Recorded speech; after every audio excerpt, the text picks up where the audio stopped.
Sometimes if I look like I'm zoning out, it's because I'm doing techie stuff. So Oh, Alejandra, she even gets to her head like, me, okay, fine. even to me. Yeah. Good evening, everybody. Welcome to the Fox. And tonight we're gonna have a fun show. I really feel like I am kindred with Alejandra. Okay, and this is a book. Well, first of all, it's because I just can't make this shit up. That's And the Gina likes that title. I know. So I get to swear tonight for free, not being Yeah, John. yeah, for This is free. for Okay, I'll let free. you have tonight. Okay. But this is overcoming fear and accepting my spiritual gifts, meaning her. Okay. You're going to learn a little bit more about her when I play her bio video. And Mom, it's so good to see you. I'm always around somewhere. You know you can find me. Just poke me and go, Mom, Mom. I mean, I'm missing my morning vocal uh, ariatas. But maybe you'll start that back up again. Yeah. Mom, get on her nerve a little bit, please, so she can call me in the morning and voicemail me messages. I know I'm sleeping too late in the mornings. Okay. All right. I'm going to play her bio video. Get her on here because you're going to love her. It's so Right? worth it. Yeah. We'll be right back.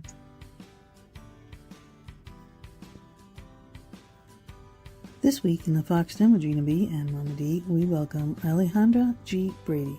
Her award-winning book bears a title that prepares you for what is to come. I just can't make this shit up. At 50, this is a very successful interior designer. She was suffering from cervical compression and feeling something was missing in life. Took a pause and launched into a spiritual journey chronicled in the book. Her transformation began when she hired a feng shui master to do a consultation in her home as she prepared for the cervical fusion. It was during that consultation that the woman told her instantly that she would soon follow in her footsteps. Even though Alejandra was in disbelief, but as she soon began applying the feng shui principles to her home, massive transformations occurred to her health, her relationship with her husband, and her financial outcome. But more was to come, allowing her to accept the spiritual gifts that began when she first saw someone at her bedside who had just passed over. As she opened her spiritual exploration, amazing synchronicities, astonishing experiences, and spiritual ahas just kept showing up. Hence, I just can't make this shit up. Overcoming fear and accepting my spiritual gifts. Today, Alejandra is a globally sought-after feng shui consultant, combining the Eastern art of home energy enhancement and her design skills and her intuitive knowing about the clients and the felt energy in the home. And she is here to offer much more of her amazing story and some thoughts on how you might open up to your own spiritual gifts and the abundant life that awaits you. And we welcome you, Alejandra, and everyone to the Fox Den.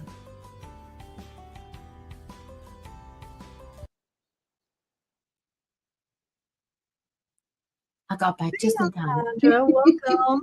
Hi, thank you for such a nice intro.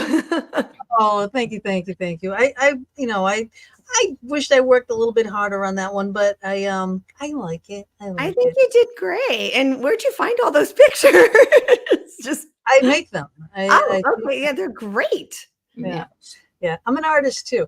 Love it. Actually, when I was saying to you earlier that we're very much alike, we are really very much alike. I had my own business, Decorative Solutions, interior design and decorating for many years until I just kind of burnt out, you know.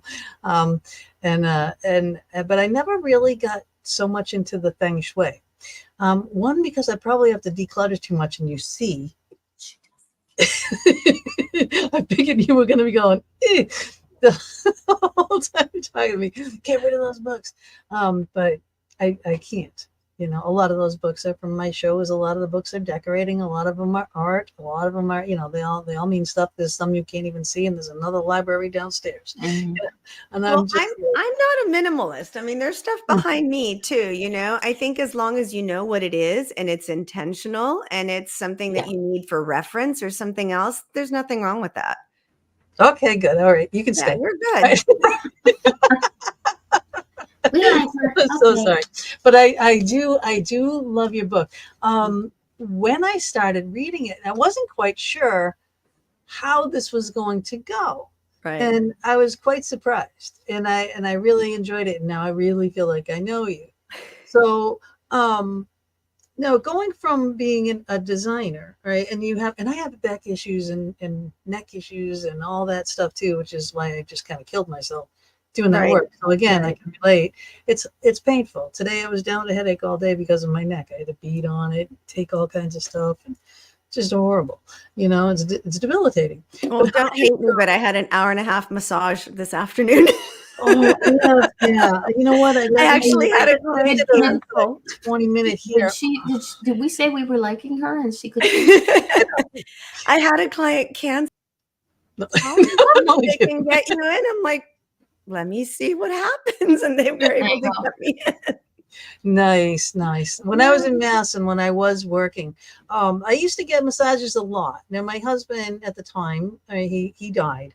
And yeah, and when we were working together, we both did physical. So it's like I would design and he would build, and I would finish, and I would do full painting murals and all that kind of stuff.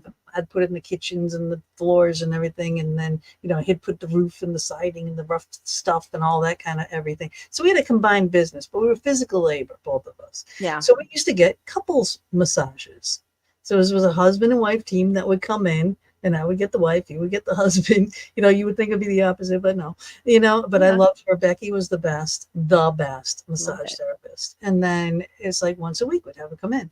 And then after he passed, I was working twice as hard, Right. and it was brutal. And I had her come in maybe even more than, once a week. And then I moved to Pennsylvania. I have not found anyone that is as good as she was. We're gonna have to fly Becky out. There you go. I know. Like, fly me on out. Where are you? Yep. Anytime I go up there, I'm always, looking her up for that. But yeah, okay. Shiny ball. Massage moment. Yes. Yeah, you're the one who said you had a massage, so that's what happens. I Tell did. me something. Excuse me. I think maybe I took too many things for my neck. So that was my question, though. So are you still doing interior design at all, or are you doing just the feng shui? I am. So now what I do is I combine all of my modalities. I combine the interior design with the feng shui, and I'm also a certified biophilic designer. So I kind of use all three together.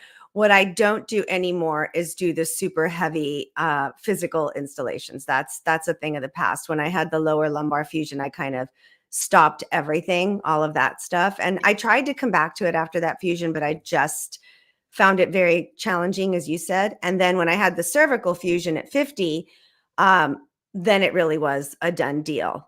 Like I can't do it, and I don't want to do it. Yes, ma'am. Did you say 50? I'll be 57 next month in September. Oh God, girl, you don't look it whatsoever. And just an FYI, make sure you don't do the splits at 57, because I did them at 57 and in the middle of a grocery store, not fun. Well, I don't do them in the middle of the grocery store, but I do them during hot yoga. That's okay. That's a planned one. I've been wanting to try that. My son does. My eldest son does hot yoga. Yeah, I do Pilates 2 days a week and hot yoga 3 days a week. And I don't think I'll ever graduate to, but it helps. I think that's what kind of helps keep things, because being fused here and then being fused at my lower back. I know how you do all the moves. I mean, I modify what I need to modify, but honestly, since the fusion, I'm not in pain anymore. That's the difference. Like, I used to be in a lot of pain all the time. Having had the multiple fusions, I don't have pain. And, that's part of what the book is. A lot of the overcoming the fears is I spent my entire, because I got put in a back brace, as at age 11. So my entire life from 11 to 50 was, you can't do this, don't do this, you're going to hurt yourself, don't learn how to ride a bike, this, everything will hurt, mom can't go do this. I still ended up with all the fusions. Right. And then I was like, oh, who cares? Let's go ziplining in Costa Rica. Yeah, and I can't hurt myself anymore. And I don't. And so I just don't live in that same state. And I think that helps. Living in the fear. But can I just sort of bring us back for those of us who haven't read the book, me, and for those listening, what you said at 11, they put you in a back brace. What led up to scoliosis? So I have scoliosis, a lower lumbar, like a C curve. So the bottom half of my back. So Okay. the lower lumbar fusion at 47 was not that unexpected, even though I'd Okay. already had a laminectomy at 33. The cervical fusion truly was what changed the trajectory of my life, because that was not expected at all. There was nothing wrong with my neck. And then Okay. to suddenly need cervical fusion or I'm going to end up paralyzed was quite a shock. And Yeah. I turned 50 in September and this happened in October. So it was very quick, Mhm. but now being on the other side of things, I understand it was to get me to stop. Because as we're all talking, right? Yeah, We don't stop. exactly. We don't stop. We're talking about how much Mhm. pain everybody's in, but we don't stop. Nope, nope, Exactly. nope, we don't. Exactly. It I mean, yeah, I would work. implanted in us. Yeah, I would work just to keep myself moving Mhm. too, even when I didn't have to work as hard, you know what I mean? But to keep Mhm. myself moving until I moved here to Pennsylvania. It was a lot of work when I first got in, doing what I wanted to do to the house and such. And there's stuff I want to do that I know I can't physically. And Mhm. does it drive me crazy? Yeah. Yeah. Brutally so. And then to have someone else come in and do work that I would do, I'm too overcritical. Be like, I'm here's like my my house. worst, I gotta go. client. You know what I mean? Like if Yeah. they would watch For me sure. do something, it's like, you have the prices. It's like Sure. you can watch me and pay this, but you can leave me alone and pay this. Right. Yeah, Right. there you go. Don't judge you know what I mean? Like when you put a full finish on a wall, the first coat doesn't look anything like what it's going to end up looking like. Mhm. You got to listen to the criticisms and stuff. And it's like, well, here you go. You want to finish. I just tell my What- clients, what- trust the process, trust the process. Yes, That's it. You know? That's exactly. it. Let me And do for a lot of let people, me that's do very my- difficult. So yeah. Yeah. When I'm done and you don't like it, we'll discuss that. Then we'll talk. Right. But nobody ever doesn't like it at Never. the end. Yeah, Right. never did that happen. Not once. Thank God. Not Yep. gonna. But I am my worst. Yes. I'm We that all one. are. who's She's watching, her like, worst critic. What do We you? all What do are. you? She That's she creates universal. she creates these masterpieces of boxes. It's paranormal investigation equipment. And every time it's like she has to send me a picture of everything that she creates. And the thing she just created yesterday, day before. I'm Oh my like, God, yeah, because I was down with my back this week and yes. I got backed me- up. So I had to make 8 coffin boxes. I had to make 2 big boxes. And and I'm like, I do these big, they're big like cigar boxes, and I do all around them, I Okay. do them to spec to what they want, Oh, cool. and they come out nice, and it is for Stunning. paranormal equipment. But it's like a lot of this. This is why my neck went out. Because of my haven't been able to sit to do it because my lower Yeah. back was out, and now my upper back went when my neck was going. And today I was like, oh, please just be gone by the show. And tension headache pills, CBD, and all that kind of stuff, and beat the crap out of my neck with that big machine, just to loosen it up because Right. it does this, Lisa Michelle says, I am also a 50-year-old interior designer. There you go. Don't kill yourself, right? You still Yeah. right? Please go easy. You know what I mean? My dad used to always say, right? Anything a man can do, you can do too, right? And what you can't, you can get a mule to do it, as in the bulwark, as in the lugging of the things. Please do that. Let the bulls carry the stuff. I agree. I wish I Awesome. listened to that, that part more, but I didn't, and now I'm paying. But anyway, I never did get into the feng shui part of decorating.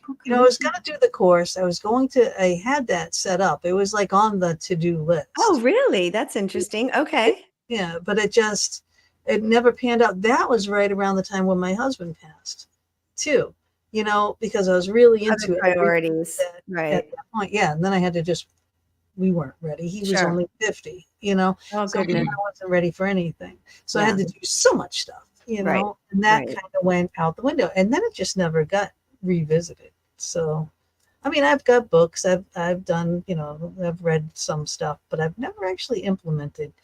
And, because it's a lot. It really is a lot. And then you were saying too, like, don't, you're not a feng shui master, at least not yet.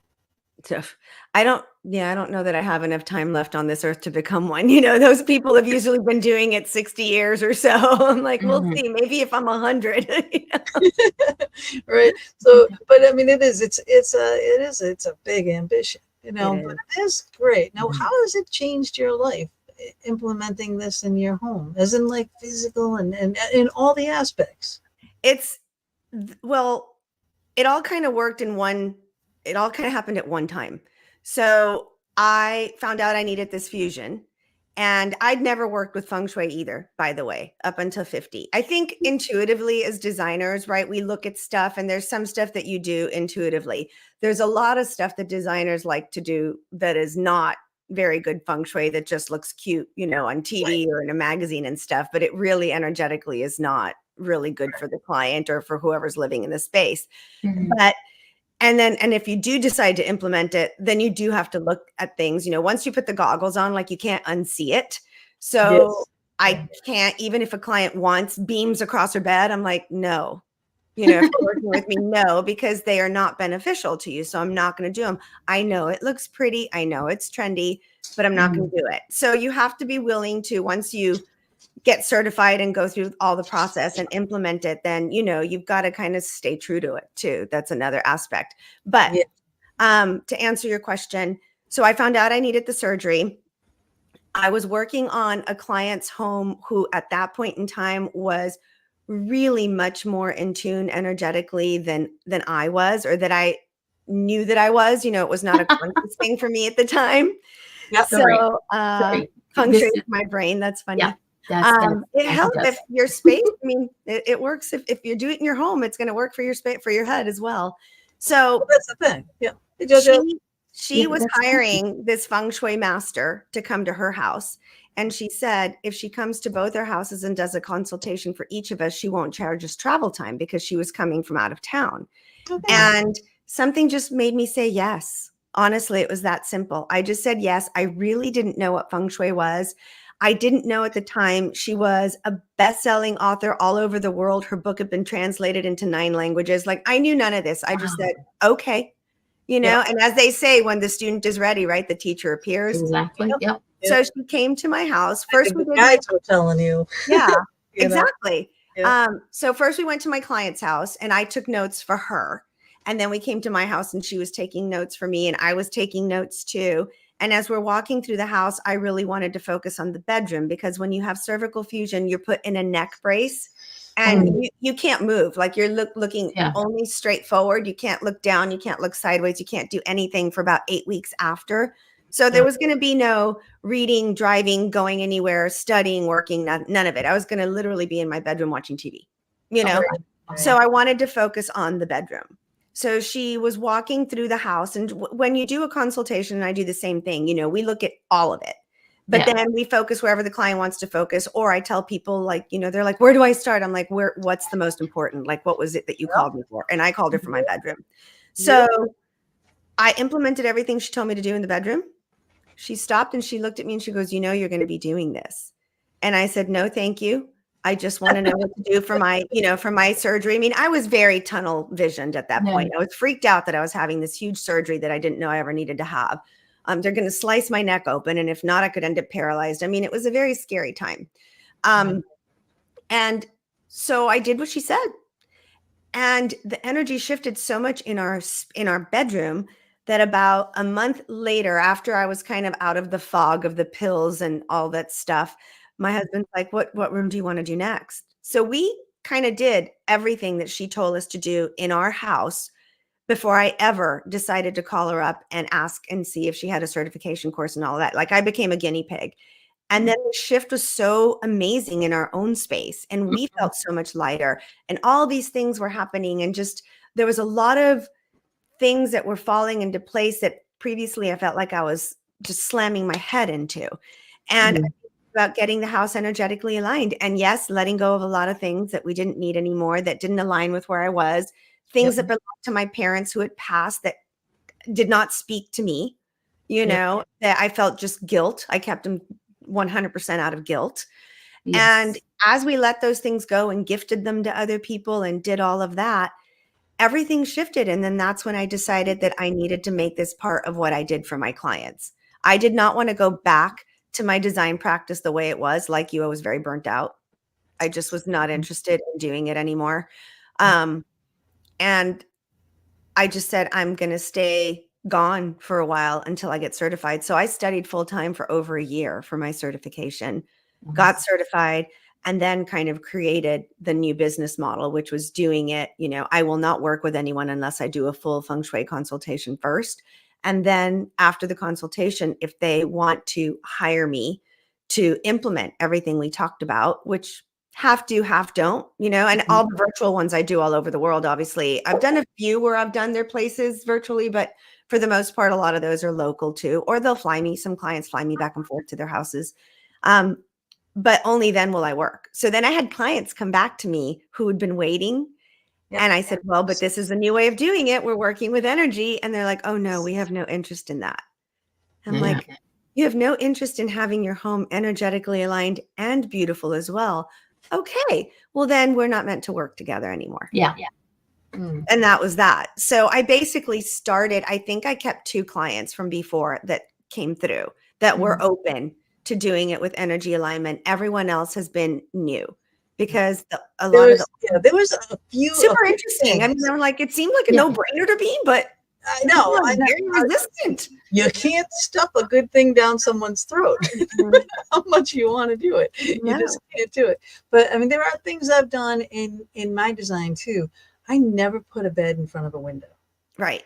I never do. I don't like the look of it, let alone I didn't realize, what it meant in feng shui, but I never did it. I don't even, and I don't really so much put a couch in front of a window, although in my desk, there are windows in front of me here. I try to implement the things that I did learn, a bit. My office is in the money section of the home, that kind of stuff. But it's so much here, from the move down with all the stuff. And I went on a giant binging thing just not that long ago. But it takes like something drastic in order for me to do this. Like I have had a lot of losses, and I lost my dad last year, my mom this year, my dog this year. There's been a lot of things that have happened. And I just, after the dog passed, I went on this binge, and I just started binge of buying things or binge of purging things. Oh, that's a good way. Okay. Yeah, in a very good way. But it's it stopped, and I'm like, that's okay. So then maybe that energy needs to settle. You know what I mean? And then you can start again when you feel like it again. For a lot of people, what I do literally is help them feel okay with letting go of stuff. But sometimes you need a break. Like it's very emotional to purge. Yes. So you can't, sometimes all you can do is one drawer, and then you can't look at anything for another 2 weeks. And that's okay, as long as you're continuing to make progress. It doesn't all have to be done at once. You almost don't want it to be done at once. Like that almost becomes too chaotic for the house too. So you're fine. You're good. In the chat rooms, in the chat room, Jojo said, my bed is in front of my window. Is that a bad thing?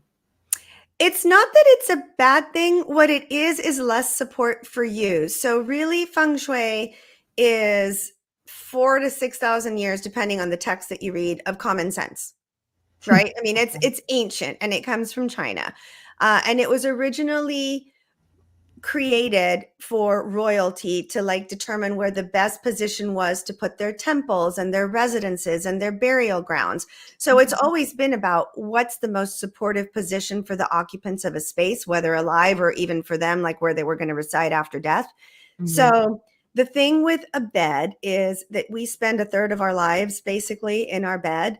So it is a very important piece of furniture, if not the most important piece of furniture in your home, because it has to support you. It's also where you spend a lot of time when you are the most vulnerable, right? You're sleeping, you're resting. So your bed and your bedroom should only be for, sleeping, sex, a feeling of safety if you're retreating, like a retreat, rest and relaxation. There shouldn't be a whole bunch of stuff under your bed. There shouldn't be Pelotons in your bedroom. There shouldn't be an office in your bedroom if possible. I know because of COVID, a lot of these things, we had to kind of make do and make flex spaces, but if possible, not.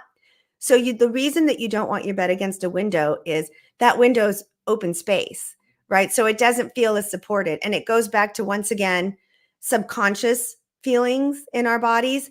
It's like the saber-toothed tiger. Like the caveman's not going to sleep at the front of the cave with his back to the opening of the cave, right? You're going to sleep at the back of the cave with your back to the rock facing forward so that you can see if a tiger is coming at you and you can protect yourself from the attack. So that's kind of what command position in feng shui translates to. And that can be for your desk, that can be for your bed, that can be for your kitchen, although the kitchen's really hard because most stoves are not in the middle of your kitchen. You know, they're on the back wall. So your back almost always is turned.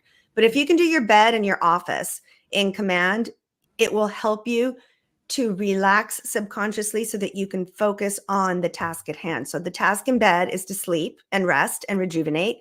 And the task in your office is, of course, to focus on whatever project you're on and not feel like maybe someone's going to come at you from behind. So if you look behind me, solid wall behind me, right? So it's the same thought process with the bed. Yeah, but you're not as solid, you're solid. Yeah, Gina's more solid than you are, Mama D. But you know, as much as possible, no one can sneak up on me. The door is right here to the office, so I can see anyone coming in and no one can surprise me, but I can see everything, right? So that's the same kind of thing that you want in your bedroom. If you can't and you have a window above your bed, get a solid wooden headboard. That gives a feeling of protection, and you want it attached to your bed. You don't want it loose so that you feel protected. If you can get window shades that you can close at night to emulate a wall, you know, and then open during the day. So those are some things you can do if it's just not possible to move your bed into a command position, because not every place is. You know, I do consultations all over the world. There's tiny apartments in New York City where that's the only spot. We cannot move the bed. So we try and find other ways to work with it. Workarounds. Okay. She says, hold on, here we go. Is the AC unit blocking the window like a wall? I don't know about that. So the AC unit's above her head? I guess. I don't believe in AC, so wouldn't it? It's tiny, she said. But you need air. It's above your head. You might need to call me for a consultation. We might need to look at pictures and try and figure out a few different ways. Because the other thing about feng shui is everything depends on everything else going around it. I literally just did a consultation with a fabulous couple in this gorgeous house yesterday. And, you know, Feng Shui 101 would tell you that if there is a fireplace in your wealth corner, that usually means money is burning up as fast as it comes in, and the people in the house are having financial issues. So they had this massive fireplace that I could stand inside of.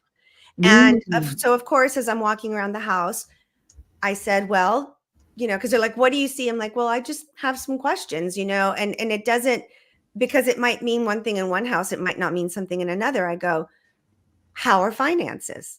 And the husband's like, they are great. I retired early. We ski in Aspen. We summer in the Hamptons. I'm like, okay, do you feel like money's burning, like you're burning through your money? No, we are good. All right. So it's not a problem. For somebody else with a teeny tiny fireplace, they might feel that the money's burning through. So these guys had enough good chi circulating throughout the rest of their house and enough other good energy going that's not affecting them. So that's why I say sometimes you just need a consultation, because there might be something else that's going on in that space that makes the bed there okay. Right. You know, it all depends on everything else. Yeah. Now is a good time. I'm going to show a couple things real quick. Okay. These are the things that you can get of hers. Okay. Her book is I Just Can't Make This Shit Up. Okay. Overcoming Fear, Accepting Her Personal Gifts. Okay. And then What Should I Feng Shui Today? Oracle deck. What we want. But I want to bring up this picture here too, with this massive beam of light coming down onto your head. Yeah, I love that. Right? So I want you to explain what happened here to you, and we'll get to that. And then I just want to bring this up too, because this is what we were just talking about, like on your areas of your home and where things should be. So at the bottom of this is your front entrance, and now that comes into your career and life path. Your front door walks right into your career. Okay. That's I had a young lady on another show that I did. It's no longer no longer working. Who sent me what I needed for to feng shui some crystals in my. And one of the things she sent me was a God, if I can remember the name of it, but it's a magnetic crystal. And she said, put it as close to the front door as possible so that it'll attract all positive things. well, A magnetic crystal? These are Yeah. magnetic. It's like I can't think of the name. Normally it's Right. obsidian or black tourmaline or shungite. Yeah, these can Okay. be magnetic. They're not magnetic. This isn't the one, but Yeah, those are some good ones. And normally, actually, the reason I usually use crystals by the front door is for protection, like the dark Okay. crystals for protection, Yeah. and a master, like the master healer, a clear quartz, Yeah. so that if anyone is coming in with any ill wishes towards you, that quartz just kind of goes boom, and Yeah. it's like, bring it on. You can't bring it in here. Yeah. Right. So you work a lot with crystals. You do your feng shui. You do a lot of meditating. A lot of this stuff came to play. You talk a lot about it in here, like Sure. your journey through it all. Now you've had some trials and some tribulations and some major upsets in your life. And can you just say your whole complete name? Oh, yeah, go for it. We had fun with this before. Alejandra Margarita Gonzalez Verduzco Brady. Right? There we Now go. you look at her and you say, wait a minute, you're not Spanish. So you are, in I fact, am. adopted. Well, I am because of the way I was raised. The way, Correct. yes, you are. Yes. Oh, you are 100%. Yes. 100%. But looking at you, Right. someone would say, Physically, no. Blood work, Yeah. blood work, no. I am not Hispanic or No, Mexican American, but I that's was your right. raised, I was raised on the border with Mexico. So the culture that I was raised in and the parents who raised me were Mexican American. So I very much resonate and, consider myself that. Yeah. But by And blood lots work, of because I have did do my DNA, but by blood work, I did do my DNA. I am pretty much I was like 60% British. And then the rest of it from that whole area, right? So Scotland, Wales, a little bit of Ireland. But yeah, the majority is that's just that whole Great Britain area is what I am physically, what you see. Right. Yeah. Now, when you were growing up too, now you never really wanted to reach out to the birth family, right? No, I never had any interest in them. My parents, I feel, did a really, really good job with both myself and my younger, because I have a younger sister who was also adopted from the same agency that I was adopted from. So we are not blood related, but we look more alike than I do to the biologicals who all ended up finding me. We look which is really fascinating to me. But I just personally never had that hold. Now there's a lot of adopted children who do want to search out their blood relatives for whatever reason. And I that's great if that's what's speaking to them. Me personally, never had it. My parents offered, if we ever wanted to look, and I'm just like, no, not really. The only thing that it makes me laugh now, right? Because it happened. The only caveat that I ever gave to that was, well, if she ever comes looking for me, I never even thought about the biological father, in all honesty, but the biological mother, I always said, because I understood she was a 17-year-old who got pregnant in high school and had a kid. Our son's almost 30. It's like, I get how stupid a 17-year-old is. That's all we ever prayed for the whole time. Please, please, please don't let anything happen. Right. That's what happened. You just worry. But I always said, if she ever comes looking for me, I will be open to it. Right. Never, of course, in a gazillion years happen thinking that this was going to actually take place. Because as my dad used to like to say, it's like I started off expensive and it never stopped. I was something like a $25,000 or $27,000 adoption in 1967. Wow. Which I guess is the equivalent of several hundred thousands now. Yeah. Because it was sealed. The documents, they went to court, they did all the stuff. It was a sealed adoption. There was no communication ever with the birth mother. I was in a Catholic home for unwed mothers. So that was a big expense, obviously, for, my parents, for, the whole thing, the whole adoption thing is expensive. I don't think it's, it's obviously quite expensive these days as well. But for that time, It that was too considered a expensive. very Yeah. expensive. And he goes, and you just never stopped. I'm like, sorry. But Yeah. And so, Sorry, well, not sorry. Sorry, yeah, not sorry. yeah, right. But you But picked me. You picked me. right, you picked And me, you were, you and know? you were lucky. That Yeah. you're both lucky. You both. And they all were lucky. amazing parents, you know, like everything else, you know, we can all do better once we know better. And you know, there was a lot of, you know, mother and daughter stuff that always happens, but very Oh, normal stuff, you know, very yeah. normal stuff. So I just didn't, I think because they always told me that I was adopted and they always told my sister I was adopted, like it wasn't some big shock. We always knew we didn't come from mom's belly, that we came from somebody else and we were special and we were chosen. And, you know, Yeah. they gave us a great story. Right. It just was never a thing for me. But, you know, then fast forward to 40 and I get a letter and they found me. Yeah. Somebody wants to meet you. And then seriously, what a roller coaster! And all shit hit the fan. Yeah, no shit. Oh my god! And so many times did you say I can't make this shit up? Yeah. That was like that was a major part of this, you know. Yeah. But they ended up being some of my biggest teachers, you know. They really are. Sadly, you know, some of the people that are the most challenging in your life, you end up learning the biggest lessons from. Yes, ma'am. So true. So I do feel a lot of gratitude for that. I've chosen to not speak to them anymore. You know, and you know why, because you've read the book. So it got pretty dark. Read it. It's very interesting. real. Very interesting. Yeah. Yeah. Well, they called me evil when I told them what my gifts were. And they told me I was of the devil. Oh, I've heard that one before. Yeah. So I kind of feel the opposite, if I may. She works with angels. Right. Yeah. Right. So do And I. it's like, Archangel Michael is the one who told me to write the book. Yeah, and she was taught that too, or told that too. I And was a minister. I used to work at the convenience store, and in the beginning, I didn't want to tell anybody what I was all about. So I needed to learn it for myself first, and then eventually I was like, who cares, you know? And there was a minister. We knew each other. We were friends. My kids went to summer camp and whatever. And when I told him one time, he says, how do you know that the angels are not devils in disguise? Oh my God, I just got asked that the other day. And I'm like, I know. And I'm like, because I know. It's like, you know, that his religion, Christ is the be all and the end all. I said, just like you know that Christ is your Lord and Savior and yada, yada, yada. You believe it. People could ask me, how do you know this? Right. I know. And my energy only attracts positive. Right. Me too. Only in and the light. Like, so, and he's like, he started to go on. I said, hey, hang on.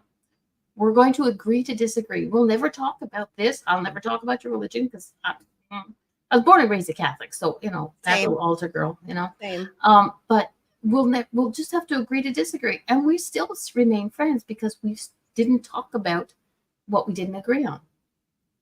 You know, and it's like one time on my Facebook page, I commented, I was doing a card drawing and it was a female archangel.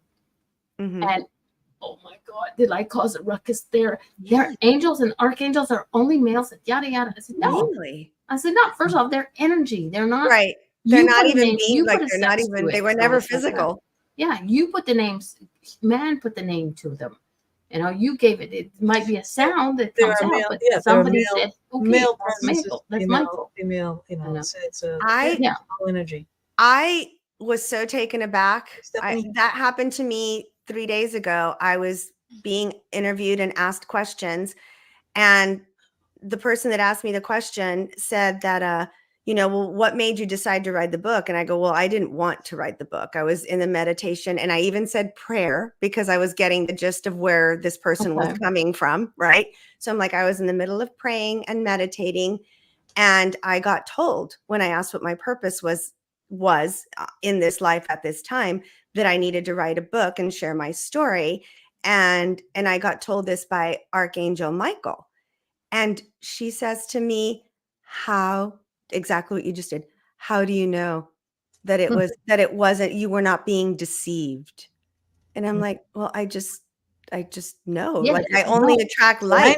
She goes, you were being deceived. It's only the Holy Ghost that can come to you. I'm like, oh my God, how do I get off of this? How do I get off of this? How do I get off of this? I know. You know, I'm like, why did you have me on as a guest? It felt like a gotcha. You Yeah. know what I mean? Yeah. Like when, and Mhm. it's like, it felt like the whole, and it was freaking live. So I had to like keep Yeah. my composure. Oh, we've been there, But done that. So yeah.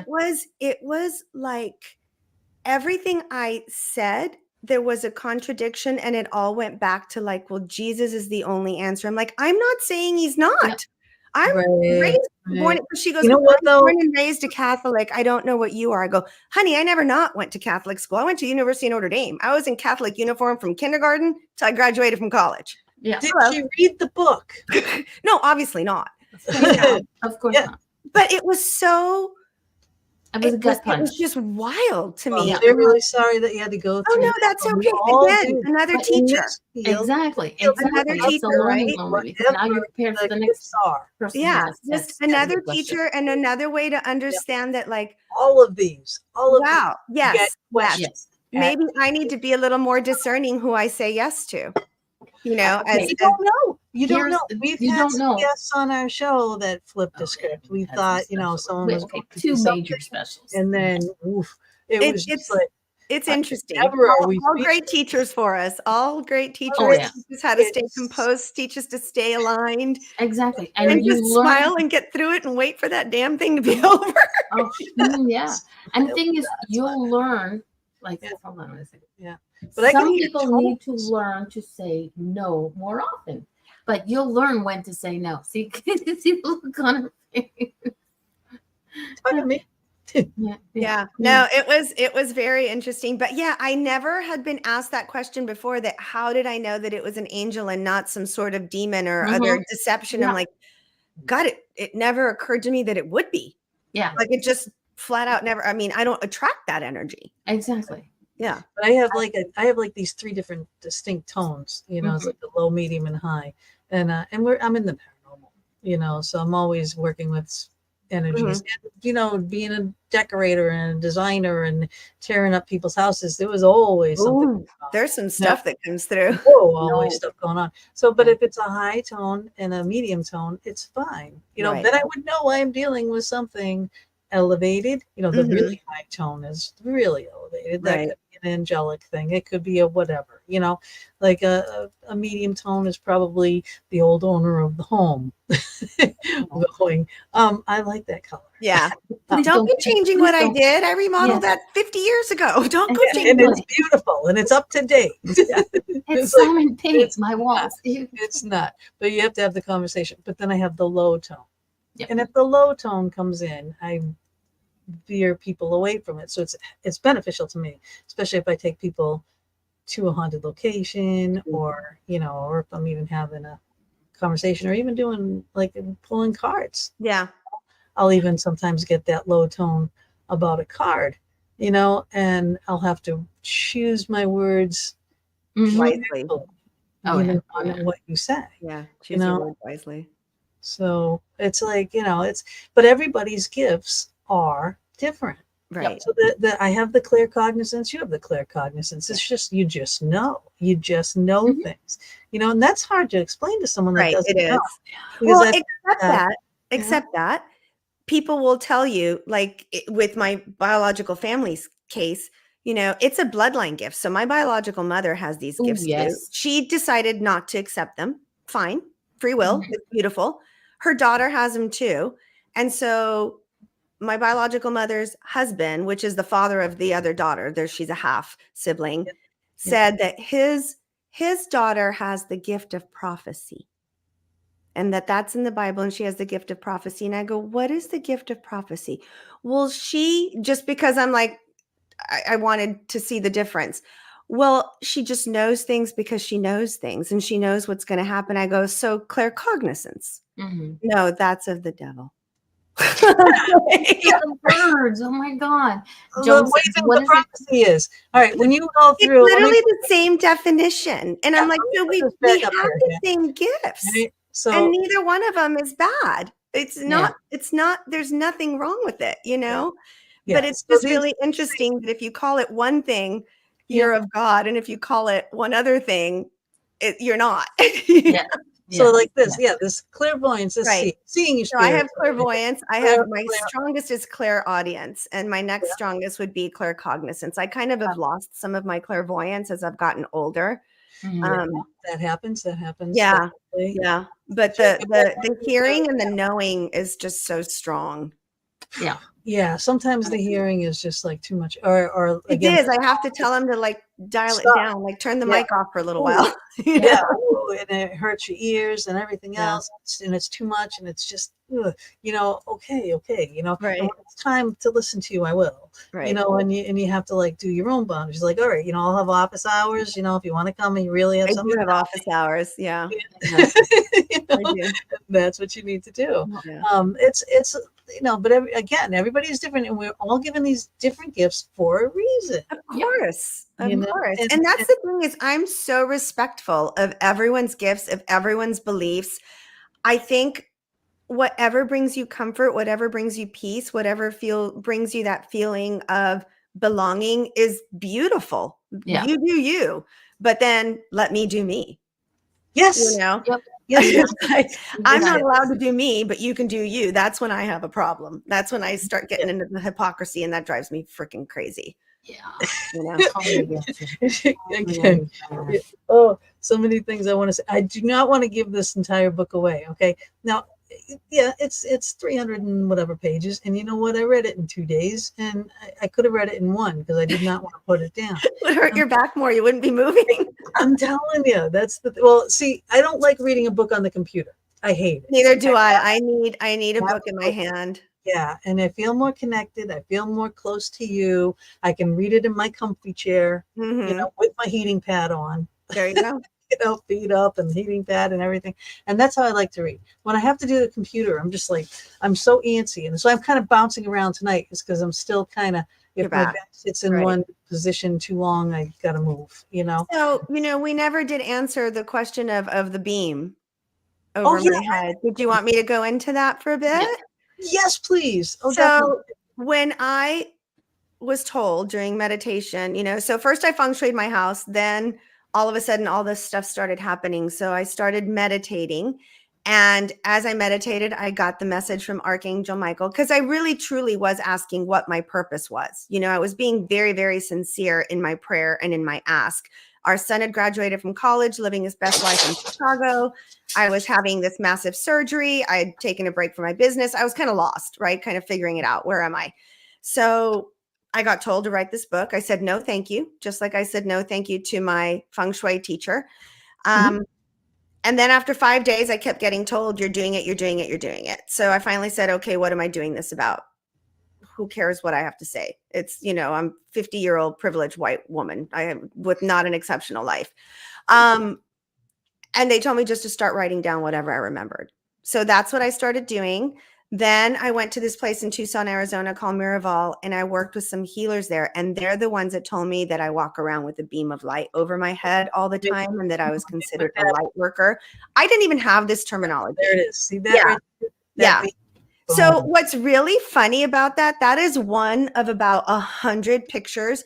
It doesn't matter when you take a picture of me. It could be at night. It could be during the day. It could be outside. It could be inside. Half the time there's a boom sticking out of my head. Like, when we're doing a photo shoot, like for the book or something, they'll have to go back in and edit stuff because there's some kind of thing sticking out around me. And they're like, what is going on with you? I'm like, so that's, and of course, when I came home from that trip, I told my husband and I was explaining to him, I'm like, I'm supposedly all these things. I'm claircognizant. I'm clairvoyant. I'm this. I'm a light worker. I walk around with a beam of light. And he's like, that's nice, honey. That's nice. Right. Oh, poor thing. Exactly. She's lost her marbles. So I told him that. I told him that. And then pretty soon after that, the voice overnight told me to go to Sedona. Now, at that point in time, I had no idea what Sedona was, where Sedona was. I didn't know what's anything. I woke up in the morning. I go, have you ever heard of Sedona? Goes, So we looked it up. We're like, oh, it's in Arizona. Okay. And then we were leaving to visit our son. But before then, in 24 hours time here in Tampa, I'm walking down the street. I see a woman I haven't seen in like a decade. She runs up to me. Allie, hi. Have you been to Sedona? Literally, those were the first words out of her mouth. I'm like, what? Yep. She goes, you have to go to this place called Sedona. I just came back from there. It's fabulous. I'm like, okay. And then 2 more instances. So within 24 hours, I heard it and 3 different people said the word Sedona to me. Yeah. I'm like, all right, I guess I got to look into this. Yeah. So we talked to our son. We went to go visit him a few days later. We talked to him on a Sunday while we were there. Flew home Sunday night. Thursday, he sent us a listing in Sedona. Friday, we hired a real estate agent. Saturday morning, my husband and I woke up here in Tampa and go, maybe we should fly there. We're considering buying a house in a place we've never even been to. So we bought tickets on Saturday, flew there the next Thursday, worked with an agent Friday and Saturday, found this house on Sunday after meditating. So I was meditating that morning. We got up and we did, I don't know if you guys have ever been to Sedona, but there's a beautiful rock there called Bell Rock, which is kind of like my favorite of all the beautiful rock formations. So we got up and did like a sunrise hike. And I had not found a house. We'd looked at like 20 houses. I'm like, well, maybe we're not supposed to have a house here. Maybe we were just supposed to come. So, okay, we came, we did it. I'm sitting there meditating. I am crying in that photo. You obviously can't see it because it's the back of my head, but I'm just bawling. And it's like a gratitude for being there. Like I just felt all the feels and I'm just crying. And I'm like, thank you for bringing me here. It's fine that we didn't find a house. I'm just glad that we came. We'll come back. It's beautiful. My husband doesn't meditate, so he was wandering. So he came back after about 15 minutes. I said, just give me 15. And when he came back, his face was kind of white and he turns his phone around and I go, what is it? He goes, I took this picture of you. And it was that photo. And it was the beam of light, which is what I'd been telling him I was. And he goes, let's up our budget. He goes, let's up our budget and let's go look at the one house that was kind of out of our range originally from the budget that he had given me for a second home. And we walked in and we bought it. We owned it on Tuesday. We flew out on Sunday, put an offer in Monday, owned it on Tuesday. So in 10 days, I owned a home in Sedona. Nice. And we moved there during the majority of the pandemic. I wrote 95% of the book there. As soon as I was done, Sedona told me, leave. And I'm like, what? You don't want me here? One house. And so I told my husband, I think we're supposed to leave and go back to Tampa. And in 3 years, we doubled our money. Yep. It sold in 10, as we bought it in 10 days, we were out in 10 days. It sold in 48 hours for twice what we paid for it, all cash plus a little above what we were asking. And they asked us to leave absolutely everything in there because, again, I am an interior designer. They wanted everything. They just said, take your clothes and go. So we had 10 days to leave, 10 days to get it, 10 days to leave. How about that? Nice. Perfect. And that's just the way Spirit works with me now. Yeah. Yep. I've bought and sold and bought and sold and bought and sold. And, you know, of course you make money on each one, you know, so now this one's paid for. But this one I looked at, I fell in love with first, you know, and it kept pending and fall through and pending and fall through. Pending and fall through. In the meantime, I'm in Massachusetts and this is Pennsylvania. So I'm going back and forth. Right. And I must have looked at 100 houses. And I'm like, I just liked this one. As old as it is, the wood is amazing. It's just to die for. They don't make it like this anymore. It spoke to you. Every door is this thick. Yeah. It's pristine, not a mark in them until I got to them. But but all the rest of the wood, it's just phenomenal. And I do have some beautiful, you know, high ceilings. And it's my little castle. Yay. And it's haunted. Oh, wow. But it's haunted. So you got non-paying people. Yes. Are you friends with them? Yes. Like, is it good haunts? Yes. Oh, okay, yes. Good. Yes. But I saw the man. I was up on the 3rd floor when I first moved here. It's like, first looked at it, doing the first tour. I came up and he was standing there. And it's like I saw him out of the corner of my eye. And I'm just like, oh, okay. When I turned to look, you know, there's no one there. Yeah. And that's Stan. And that's his room. Well, Stan got a little upset for a while because his room, he was like a hoarder, right? And he would have like floor to ceiling books. Okay. Yeah. He loves books, but not my books. Right? I had one book, Western Civilization book, that I had in my library downstairs. Mm-hmm. And I was unpacking everything. And you know us, right? We want our house to look like this, you know, immediately. So it looked like I lived here for 20 years after 2 years. Right. So, you know, everything's like in its place. And this one book kept getting on the floor and I'm yelling at Bob. I'm like, what is going on with this book? I don't know. Why are you throwing this book on the floor? He's like, what are you talking about? I'm like, this book. I put it back on the shelf. I get up in the morning. It's on the floor again, you know? And he's like, I don't know what you're talking about. And there's only me, him, and a little tiny dog. And I'm sure the little tiny dog. Right. She's not pulling it off the shelf every night. absolutely not, So I was telling my neighbor this story, and he said, "Oh, that's really funny." He says, "Tell me what the book was." I said, "It was just a Western civilization book, Mhm. And he goes, "Oh my God." He goes, "I had to empty that room upstairs for his wife that stayed here, Dottie. She had to empty he helped to carry all the books down. It's 16 steps Mhm. between each floor. So it's a lot. And a whole room full. So he was upset that his books are gone, but he was a psychologist and he loved Western civilization. So I took that book, I put it up in that room, Put it and in he his room. and it was, yeah. So now, and I bought him additional books. So I have books for him up there. I'll go turn the page. I keep waiting for him to turn the page. I don't really know if he ever has. I'm not sure because I don't remember the page I put it on. But it's so fascinating, and I have him on a lot of recordings and such that we do here. And it was funny because we had our team here, and we had Ghost Detectives TV, and we had the whole crew here, and we were filming it not too far from here, so everyone was here. So we did a little investigation here, and I have a flare going and everything. Now I'm in my office right here. The stairs right there go up to the third floor, so Mhm. we have a portal going there. Okay, and Bella, who was on our team, hilarious. She's sitting in the hallway on one of my office chairs that has the wheels. Uh-huh. So all of a sudden, like Stanley comes through, and I'm like, Stan, are you happy with your books? And then the whole conversation turned about where are his books? He wanted his books, and then he goes, my books, and the whole machine just and he screamed it. I don't even know if her feet hit the floor all the way down my hallway and down the stairs. She was gone in a second. Wow. I'm stuck in the office because the thing is right there, and I'm trying to talk to him. I'm like, okay. I did talk to Dougie about your books. I said, half of them were dry rotted, and we had to throw those away. Mhm. And the others were donated. I can see if I can try to get them back. Would that make you happy?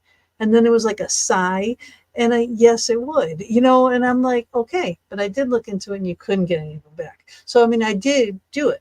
At You least, yeah, right. And then you got Yeah. him some more, so you and got I some got more you things for him. So that right. is wild. Isn't it though? I mean, this is Wow. yeah, this is my life. Yeah. And when I was doing the interior design and decorating and stuff, I wasn't doing this then. You know what I mean? Not so much, not at the beginning anyway. No, I wasn't either. So, Yeah. yeah, you don't want to scare your clients or anything like that. And so you try to I am not listening to you. I'm not you. I'm not, but I wish I did. Because Yeah. I could probably, saved, I'm sure some stuff happened, Now I just don't know what to expect with every consultation. I went to one just thinking, it's a straight up consultation. We're going to look at the house and see what they want me to do and, design or whatever. But it was feng shui. And I get there and her 3 daughters are there. And she says, so we're hoping you can help us. I'm like, sure. They want me to look at their rooms. They're like, yes, but not why you think that you are going to look at their rooms. I'm like, what are you talking about? And she said, they can't sleep. Something, obviously entities, Mhm. keep slamming the doors in the middle of the night, turning on and off their lights, the window shades, shaking their bed, turning on their radios or clock radio or whatever. Like they were causing commotion in all 3 of the rooms, and all 3 of the rooms kind of branched out from one little hallway. So she goes, can you help us? I'm like, okay, this is not what I do. I'm like, I'm not sure what I'm supposed to do here. Yep. But I had everything with me to do a salt burn. And so I said, let's try this. So we sat down, all of us in a little circle on the ground around this bowl with rock salt and rum and all this stuff. And we did a burn. And during the burn, we opened windows, and I just let it.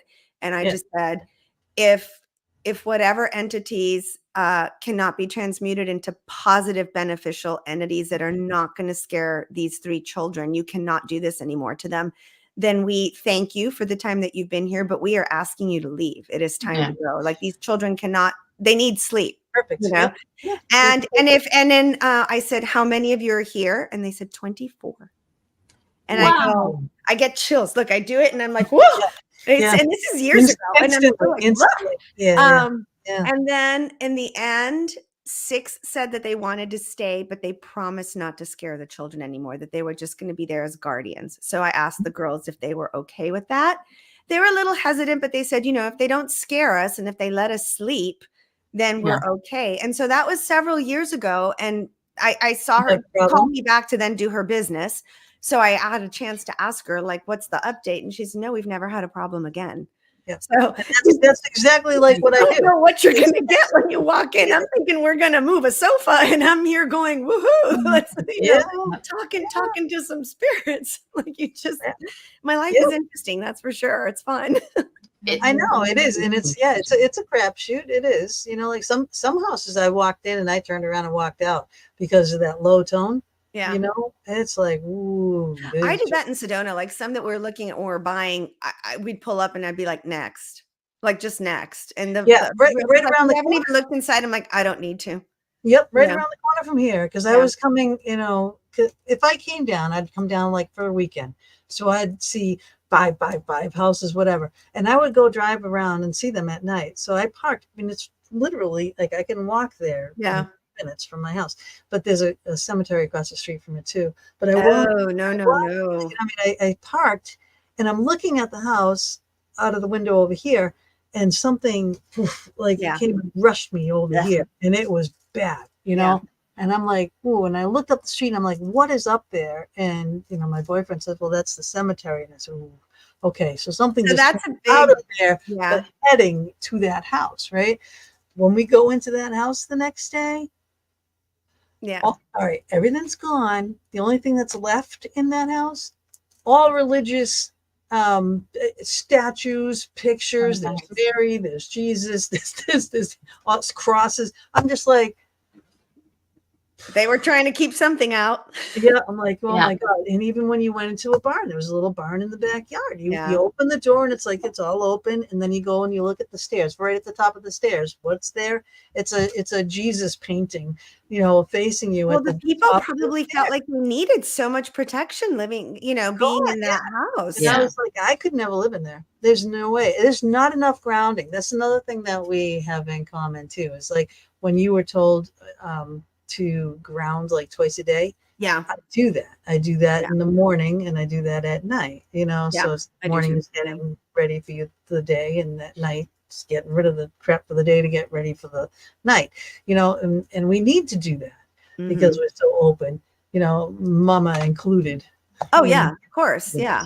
So just as a rule of thumb for anybody listening to feng shui wise, and I'm just common sense wise, you don't want to be in the vicinity. Like you don't want your house facing a church, a cemetery, a hospital, a funeral home. You don't, if possible, you don't want to be in that close a vicinity to any of those spaces, not because there's anything wrong with them per se, but because there is so much spiritual activity going on in all of those places all of the time. We got a call from someone that wanted us to come investigate their house, right? And they lived in California. They bought sight unseen and came and moved in. Now, their first thing that they saw when they came in was, how they have the Marys that look like they're in the bathtubs outside. Well, it's instead of facing the street, it's like facing the house, right? So that was the first clue that there's something going on here. But it's like, what does that mean that it's backwards? It's protecting the house. It's sealing the house up, right? Or supposed to be, and so the back is not to it. It's facing, but she said all these things that were happening in the house, and especially one area of the house. Well, come to find out, the house was a funeral parlor. There you go. And then after she probably didn't know that when she bought it. Always ask questions. I tell all my clients, always ask like, questions. How is that you want to know why are they selling? Was there a divorce? Did somebody die in the house? Were there a lot of arguments in the house? What's the house built on? The one super dark incident that I had in Mexico, I didn't know. I was staying at a 5-star resort, but it was built on an Indian Mayan burial ground. Yeah. Hello. Yes. Oh, I didn't know at the time, but talk about the story. What happened there too to you? Freaking bananas. We were there for my husband's 50th. And my husband's birthday is November 1st. So yeah, Mama D, you're going to die over this one. So Mhm. November 1st. So we were there Halloween weekend. They had a huge white party on the beach on Halloween. So we'd gone to the party. We'd had a great time having cocktails, the whole thing, celebrating his birthday. We drag ourselves back to bed. It's probably 2 a.m. And we're getting up to go on a sailing cruise the next day. And I lay down and fall asleep. Everybody's, he's snoring. And all of a sudden I wake up because I feel so much pressure on my chest, and I open my eyes and there's a little girl sitting on my chest, but she's very, very dark, very indigenous looking. I mean, I could sketch her out right now if I had to. Very round face, round eyes, the Mayan haircut, very heavy bangs. And then like to here, the hair, just like here, dark, dark, dark. And then her face would flip from this little girl. It would kind of shift into, the best way I could describe it is like a Frenchy bulldog looking beast. Because it wasn't a dog, but it wasn't a demon. It was just like a little creature. And then it would flip back to her face and back to this little creature. And so she's laying on me. My husband sleeps on my right hand side. So he's here. And she kept looking, like she's staring at me. And then she would look past my husband to the right. And I'm freaking out, and I'm in that like paralysis state or whatever it's called. I'm trying to scream. There's no noise coming. All I can think of is right back to those Catholic roots, start saying the Our Father, start saying the Hail Mary. And I was saying to her, I'm like, I can't help you. I don't know what to do for you. Please go, please go. And she was going nowhere. And so she kept looking and looking. And then out of the corner of my eye, I see what she's looking at. There's this dark shadow thing that's coming towards my husband, like towards what would be his right foot, which would be on the outer edge of the bed. And it's coming towards him. And at some point I let out a blood curdling scream and woke him up. He's out of his, coming out of his stupor in the middle of the night. I'm running around the whole place, turning on lights everywhere, screaming that somebody's in the room. Of course, there's nothing. Didn't sleep again the entire night. Get up to go to breakfast the next morning. I'm all exhausted. I asked the waiter, because it's now his birthday, November 1st. And I asked him in Spanish, I'm like, when is Day of the Dead? And he goes, oh, señora, it's today, but just for children. So of course a child had come to me. There's so my chills. I freaked like that. I thought for sure I'd had some crazy, horrible, demonic experience. And I had this flagged. I was so scared. But then I reached back out to a friend of mine and a healer when I got back from Mexico. And I told him everything that happened. And they guided me through it. And they're like, no, actually, you helped her cross over. She was getting away. Whatever that thing was, that was not a good thing. But the little girl was not evil. She was asking you for help. Oh, I just got chills again. I just got chills all over. But you helped her get away from whatever that was. She could have been close with the dog. She could have been, right. a spirit animal. Right. Yeah. It didn't feel evil. That's what I'm saying. The little creature didn't scare me. I mean, obviously just having somebody sitting on your chest is scary, but that thing, whatever that fog thing was, that was the thing that you knew was no good. Yeah, probably kept her from crossing. Yeah, whatever that was. All those things get their power is by keeping things under their thumb. Well, So thankfully, it's been my only dark experience, but it actually wasn't. Yeah, your energy, your light energy is what broke that whole thing. You saved that little girl. That's what the healer told me that I did. So I'm like, you know what? I can go to sleep with that at night. And that helps me because I was very scared for a while. And that's when I lost being able to see as well as I used to see. That's when some of my clairvoyance kind of dimmed. And I think I dimmed it out of being scared, right? Like, I don't want to see this shit anymore. Nobody needs to come sit on my chest in the middle of the night anymore. This is just not what can happen. So not unless you got a pot of gold and you give it to me. Yeah, a little leprechaun. Sure, I'll take a leprechaun. I'm like, you know what? And they're like, I'm begging for it. I'm like, be careful what you're begging for. Be careful, what you're asking for. Yeah, exactly. Because you definitely can get it. And it might not be what you're expecting. So I have people. Right. Yeah. So I have said that I'm ready. I have asked my guides and just said, if you feel that I need it or if it's a way to be of service. I'm not scared anymore. Now I have enough knowledge and Yeah. training to protect myself for situations like this. So if they feel that having my clairvoyance back is going to be beneficial to me and whoever else I'm here to help, then I'm okay having it back. But if they don't feel that I need it, then I'm okay without it too. You know, I'm okay with just the claircognizance and the clairaudience, and you know, whatever is what I need at the moment. You know, my biggest gift is that I can read the house's energy, so I can help people that way. Yep. And Yes. that's the thing. I'm sorry. This is where my shit stuff comes in. Sorry. Yes, good. First off, if you get it back, it's not going to be as strong. Probably not. I agree.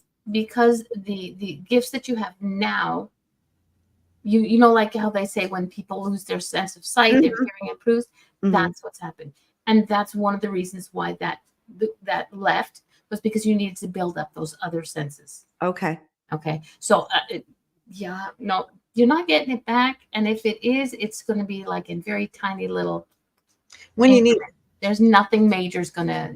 You're not gonna- going And I'm fine with that. I really am. Yeah. I'm Guess very what much you at need peace at with the that. time. At the time whatever, when you walk into that home and you don't know what you're walking into, you have the arsenal, right? Yeah, exactly. Your guides are in control of all of that, Yeah. and they'll know before you even get there, you know. And then the house is obviously knowing that you're coming. You know, everyone, all the spirits are knowing that you're coming. You know, because it's that big of an energy thing, and I've been told the same thing. You know, about the big energy and the light. I have the two angels and all that kind of stuff, you know, and so they see you coming a mile away because you're too bright, right? Yep. So I don't need it. I don't need it anymore. Is what you're saying, Mama D, right? Exactly. I don't need it anymore. That's fine. And But it's if you funny. did, it's there. It's funny how you were saying that the entity, the darkness that was stopping the young child, the young girl, many years ago. Okay, when I sort of first came out to being Mama D, and there was I seem to have irritated somebody nicely, and not on purpose. I just sort of, for some reason, my being me just rubbed her the wrong way. So I'll say 2 weeks after I got to know her, I don't get headaches, but I was getting these major, like, pulsating pain. And then a friend of mine who connected to me, she says, somebody sent you a dark entity. She says, you need to send it back. And the thing is, with me, I'm all about love, light, and, you know, all good stuff. So I went into a meditation and I said to this entity, I said, look, I'm not negative. If you want to stick around, you want to hang around, and you want to help, and you want to be positive, I'm good with that. But I would rather you go back to where you came from and go back with love and give them a big old hug and say, Mama D said, no, thank you. What's mine is mine. What's yours is yours. Yeah, exactly. So 2 days later, my headaches were all gone. That person unfriended me. Oh, that's fine. I know. Let the door hit you. Exactly. And I don't name people or things or guys unless it gives me. And then for some reason, I get that entity, I called him Godzilla. Ooh. And I think Godzilla is adorable. So for me, I'm good with that. And every so often, I would feel the sharp pain on one side. So I knew he was back. And I was like, hey, what's up? I'd have a conversation. You know how we do that, right? Just have a conversation. And then all of a sudden, I would feel the release. And it was just sort of, for me, it was him checking in to make sure everything was good. So do you think she kept trying to send him back? No, he turned into a he turned just into kind a of was guy. doing his own thing at that point. Okay. Yeah. It was like, oh, okay, she was the nice lady. Deal with me. I'm going to deal with her every so often. Yeah. So it's been a while since he's been around. And when you were talking about that negative entity, that big black blob, my little Godzilla came back, and I was like, okay. Oh, sorry. So, but it was just sort of, it's not, for me, it's not a negative. It's my way of believing and understanding with him now, is that he helps me protects me. He's like, you know, like you have a gatekeeper in certain respects. Yeah. He is mine when it comes to negative. And for me, if I haven't seen him in a long time or haven't had him around in a long time, then there's no negative. So, but when you started talking about it, even before you said that she was looking that way, and then I was getting the pain, I was like, Ooh. okay, shut up. What's going on? She's like, okay, that's Ooh. fine. There we go. So, but he's gone now. Wow. Like I said, I call him he. I call him Godzilla. I think he's adorable. But you're all good. Let's just put it this way. There's no people or things might try, but because your energy, because of what you are like, you're like a why can't I think of the word? Lighthouse. Oh, thank you. Okay. You Right. will attract what is necessary, but you Mhm. will also, you're also a warning of the negatives to, yo, don't come near me. We're good. Goodbye. But yeah, so you're a lighthouse and you're attracting a lot of good and positive, but you're also guiding a lot of people and a lot of entities. And you, like I said, you help with your feng shui. You're Mhm. guiding those people. You don't, and I've seen it before where people like, you have to do this. The way I'm hearing you talk, and I haven't read your book yet. The way I'm hearing you talk is you open a suggestion to somebody. You can do it this way. You can, if you don't, it's your choice, but this Right. is what I suggest. Right. And there are a lot of people who be like I said, I've had one person with feng shui said, oh, I'm a feng shui master and you just have to do this and this and this. And the moment somebody says you have to, I'm like, no. The Well, they're only also time that I good. will say you absolutely have to is if there's some really, really detrimental thing that I see Yeah. that's affecting them health wise, Yeah. then if I see it and I'm like, I know 100% that this is Mhm. what's causing this, then Yeah. I'll say, I think you really need to, like, you called me, right? So you Yeah. called me to come and tell you, There's a I'm reason telling behind you. the call. Yeah. But luckily, because I have over 20 years of interior design, I have, feng shui, and I have biophilic, there's multiple ways to get the end result. It Yeah. doesn't, it's not just A. It can be A through Z, and Mhm. we'll still get the end result. And there's different ways of going about that is comfortable for the person I'm working with. Yeah. Because everybody's different and comfortable with different things. I have a question for you guys. How do you feel about walk-ins? Am I getting too out there? Walk-ins? Yeah. The spirit walk-ins? Yeah. I had one I get removed them all from the me. time. Oh, I had one removed from me that was taking over 75% of my body. That is not in the book because that just happened it was removed in December. Well, I've done that for a couple people. If that's too hard, I need other people to do it, right? Yeah. So to remove those Yeah. things, my grounding and shielding is so high now. Like that happened to me before. I've had a spirit run through me, which is like hit you like a ton of bricks, and that was crazy. But to actually physically attach to you, yeah, that changes everything. It changes the way you look, the way you feel, the way you talk, the way you think. So it's really interesting because I have to be careful with how I talk about it because of who it was. And I'm not about like Because sometimes you can talk about it and bring it back. well, no, I don't want to bring it back, but I'm saying who it was. But it's been attached to me since I was 3.5 years old. Really? And it got taken out at 56. Oh, so do you feel like you've lost like a Everybody says I look different. yeah. I look younger. I look lighter. Like it's all these things that people Yeah. have been saying to me. About 3 people know that this happened to me.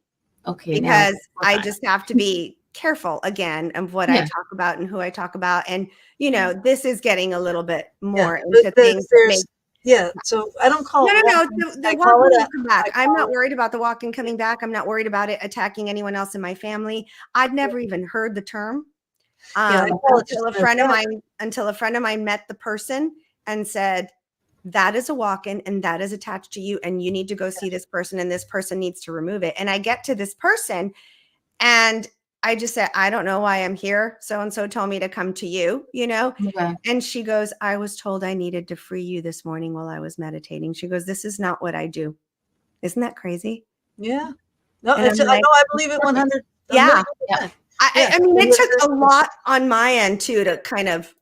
It's a cord cutting. You know what I mean? There's Yeah. like It was pretty brutal. Reiki, Yeah. what she does. She's a Oh, I Reiki love master. Reiki. And Yeah. and some type of Reiki, some type of prana, in between, you can remove the Yeah. sludge, which that's like the glue that an attachment can come in and get stuck to you easily. Well, with, what's so super interesting is this lady didn't know me, the one who removed it. And Mhm. she said it was attached to you, like 75% of your life force was being sucked out. It was attached to your back, your spine, Neck. Yep. your neck, your head, Mhm. and your gut. So I have had lower lumbar fusion, spinal fusion here, and a full hysterectomy with all that gone. Mm. Hello. How about Yeah. that? I'll let you guys explain what a walk-in is. You guys can take that one. There's different names. I just call it an attachment. Yeah. It is basically a spirit entity, energy that fuses to you. For whatever reason, your energy and that energy, meshed. You don't realize it because it's your life, especially from that young age. You Right. do know it when you're older because everyone knows it because you change. You Right. do change. And then when you finally get it removed, you change back to what you were. And yes, you're younger. She You're said I was lighter. shocked I was not in a wheelchair. Oh, well, Oh, yeah. okay, all right. I Well, gotta. with all the Crazy, right? surgeries you've had and everything else, it kind of sort of makes sense. Right? Right? I want you to just listen to this for a second. Sure. Right? This was a place where my son-in-law was he worked at. Okay, and I did this investigation there. And every time I went there, this entity said, and it's a big, it's a warehouse for storage. There's nobody in this building. All right, I'm alone. I'm doing investigations, and every time I turn on my recorder, I hear, "I could cut you. I could cut you up. I could cut your throat. I could cut you, cut you, cut you." Everything was cut you. All right. So now listen to this.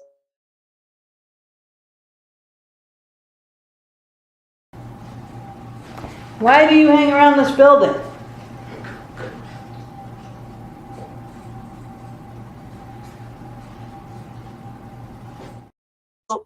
That thing, did you hear it say? Oh, yeah. Up. All right, now that's not turned up. That's nothing. That's as loud as it gets. Okay, and this thing was so bold.